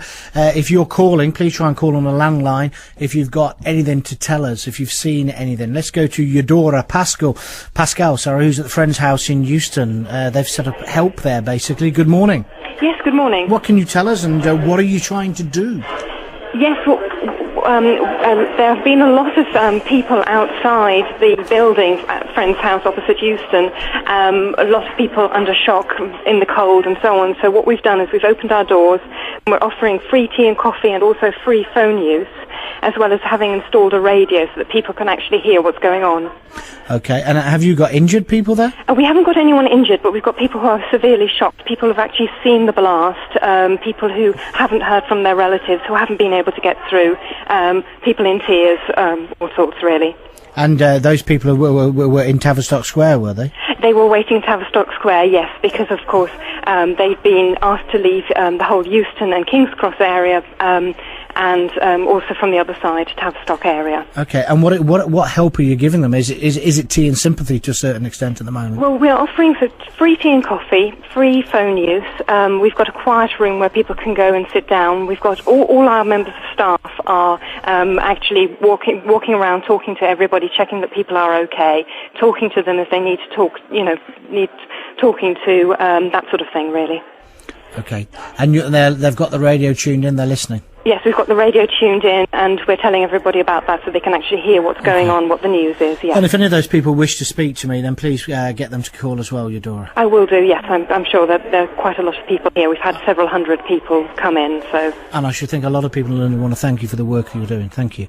Eudora thank you. Pascal, who's at friend's house in Euston, they've set up basically a room for the shocked, not so much the injured, the physically injured, but the shocked. I mean, can you imagine being there? I mean, I don't know about you, I was talking to Robert about the lady who rang in and said she was just behind the bus, and she had a 15-month-old daughter with her. She was in a cab, and she said she just covered her daughter up. I mean, if you're a parent, you know exactly what she means. I mean, I do that thing. I don't know if you ever do that thing when you brake quickly and you put your hand across to your kid or to your wife. Do you understand what I'm saying? Even though they've got a belt on. It's that kind of thing, isn't it? Times a million. It's just absolutely horrendous. Louis, the question you've asked, I've got an email from Louis here, because I don't want to get involved in speculation, Louis, I can't give you an answer to that, but could you look at that one for me, please, Abby, and maybe you could reply to the person. Right, email Gaunty, Gaunty at bbc.co.uk, or phone me 020 722 42000 if you want to say something. All right, what is it now? 14 to 12. Here's a full update for you. on 94.9 FM. This is BBC London. Thanks, John. Well, following the incidents, there is no service at all on the London Underground. All lines are suspended and all stations are closed. No buses are operating in Zone 1 and DLR trains. No trains are coming into the city. All mainline stations are disrupted as well. Chiltern trains are not running into Marylebone. They're terminating at Denham at the moment. C2C trains are not stopping at West Ham. First Great Western and First Great Western Link trains from Reading are not running into Paddington. Heathrow and Gatwick Express trains are all cancelled into Paddington. The Gatwick Express does still seem to be running at the moment from Victoria, but that may change. GNER and Hull trains not running down into King's Cross. Edinburgh to King's Cross trains are terminating at Peterborough at the moment, and One Railway aren't running into Liverpool Street at all. Thameslink trains are suspended across the entire network, and Silverlink County trains are currently terminating at Watford Junction. That's heading down into London. Obviously, no trains are leaving at the moment either. Silverlink Metro, they're severely disrupted. North Woolwich to Richmond as well. Virgin trains down from Birmingham, they're not coming into Euston either. They're currently terminating at Watford Junction. Now, the roads affected in central London. Euston Road, the A501, closed completely in both directions. Eversholt Street has now been closed at Euston Road and New Oxford Street. Edgware Road closed both directions at Marble Arch and Church Street. So the closures are generally lengthening now. Traffic's being diverted via Bayswater and out towards the west. Obviously, congestion-wise, it's not very nice at all out there. Russell Square in central London, that's closed between Woburn Place and Southampton Row. We've got the Aldgate one-way system, so over towards the city and the east, all completely closed off. No traffic's getting into the Aldgate one-way system, which is causing real problems for the A11. Houndsditch is also closed as well now, along with the highway. Now, Camden is seriously congested. Lots of people heading away from Euston. Marble Arch seriously busy. Holborn okay. Strand, it looks like people are actually staying out of central London, which is good news. And if you can continue to keep doing that, don't make any journeys into central London. Kate Allen, BBC London 94.9. Next update at midday. And you listen. I just managed to speak to my wife actually there during the travel. So I'm sorry to start a bit late. Right. Sorry, Pete Wilson's here. It's not a good time, this. City of London police spokeswoman has told us that there have now been 2 confirmed deaths at Aldgate. And that's the first figures that we've had through. That's just come up in the last couple of minutes. Just slowly, for a moment, DLR closed now for precautionary measures. And this is an interesting text. And can you get one of your team onto this straight away, Pete? John, can you find out if they need blood and where we can donate? Ivan in Putney. What a good thing to say. I mean, obviously, don't do anything yet, but let's find out about that. Good point. I can probably help with that one slightly. At midday, we talked about it in the 11 o'clock news. I was told that there was going to be a helpline that was going to be set up. And it was supposed to be switched on within a half hour. I've now been told by Scotland Yard that because they're trying to sort everything else out, it has been slightly delayed. That will now go live at midday. We're still waiting for that number to come through, but that number will come through at midday, and it's also at that time they're going to issue health and help advice.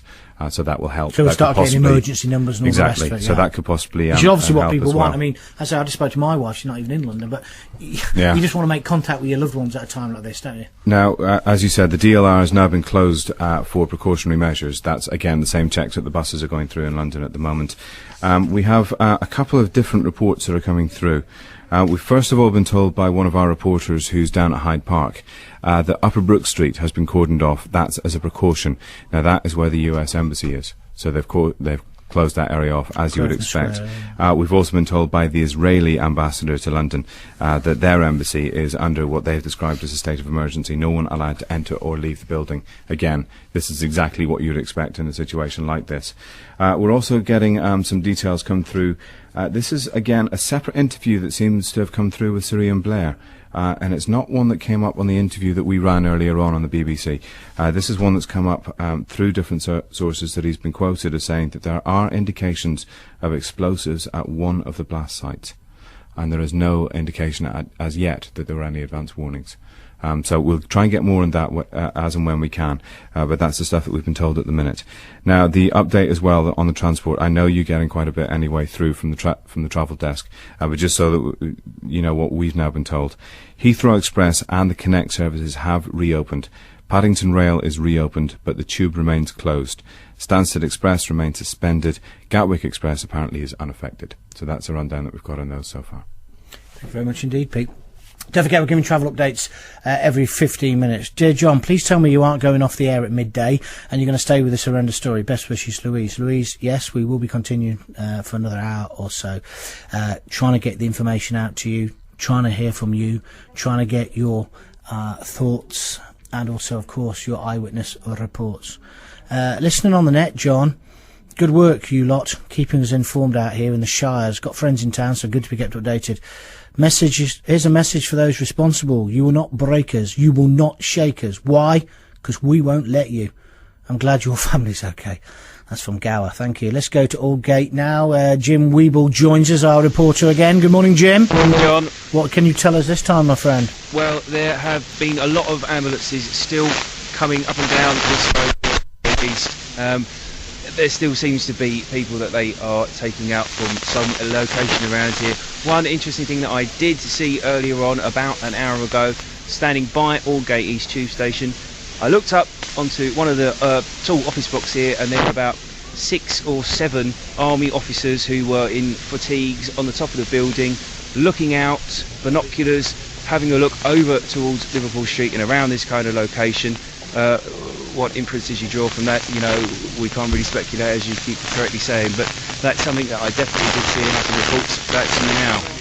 Okay, and is there anything else you can tell us? The signal's breaking up a little, Jim, but is there anything else we need to know at this point? Well, I mean, around here at Aldgate, things definitely seem under control in terms of people who have been evacuated offices. There was a lot of people here earlier on when I was here about an hour or so ago. A lot of people coming out of their offices, not knowing what was going on. The streets were pretty full with people. Now, a much more calm situation and a much more under control situation around here anyway. Thank you very much indeed. That's Jim Weeble in Aldgate. I do apologise, obviously, for the strength of the signal there.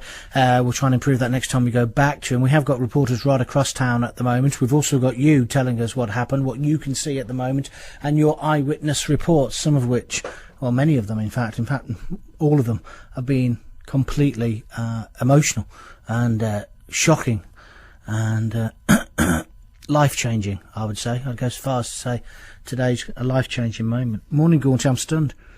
Thanks for not speculating on BBC London, because I've been calling and emailing and to reassure people, and their distress has been worse because of the speculation on some outlets. I was fortunate enough that I'm seeing my practice nurse, and it was rescheduled for today, so I wasn't going through Liverpool Street. Fred in Ilford. I think there's going to be lots of stories like that, aren't they? People who do something and did something different today. Don't forget, at midday at 12 noon, we're expecting Tony Blair to address the nation, and we will be carrying that live. Am I correct, Abby? Does that mean we're going to be doing the news bulletin early, or are we going to be doing it later? I presume we'll be doing it later. Shall we have the travel then, say, at 3 minutes to 12 before Mr. Blair? Can you just tell me how you want to do that? After. Okay, just so I know. We're going to be doing the travel after Tony Blair speaks to the nation. He'll be speaking live at midday, we understand. Midday, he will be speaking to all of us. So we will carry that here live on the on BBC London 94.9. Sorry, I'm just listening to what we're going to do next. I do apologise to you. 020 722 42000. Pick up the phone and give us a call. If you've got a landline now, we are asking you to use landlines rather than using what do you call it? Mobile phones, for obvious reasons. 020 722 42000. Also, the Prime Minister coming up at 12 o'clock. We're also hoping as well, hoping today to give you all the emergency numbers. Obviously, the teams are beginning to get that ready now. So hopefully, again, after 12 o'clock midday, we can start giving you those numbers out, because all of us are concerned about our loved ones, our children, concerned also about our relatives, of course, as well.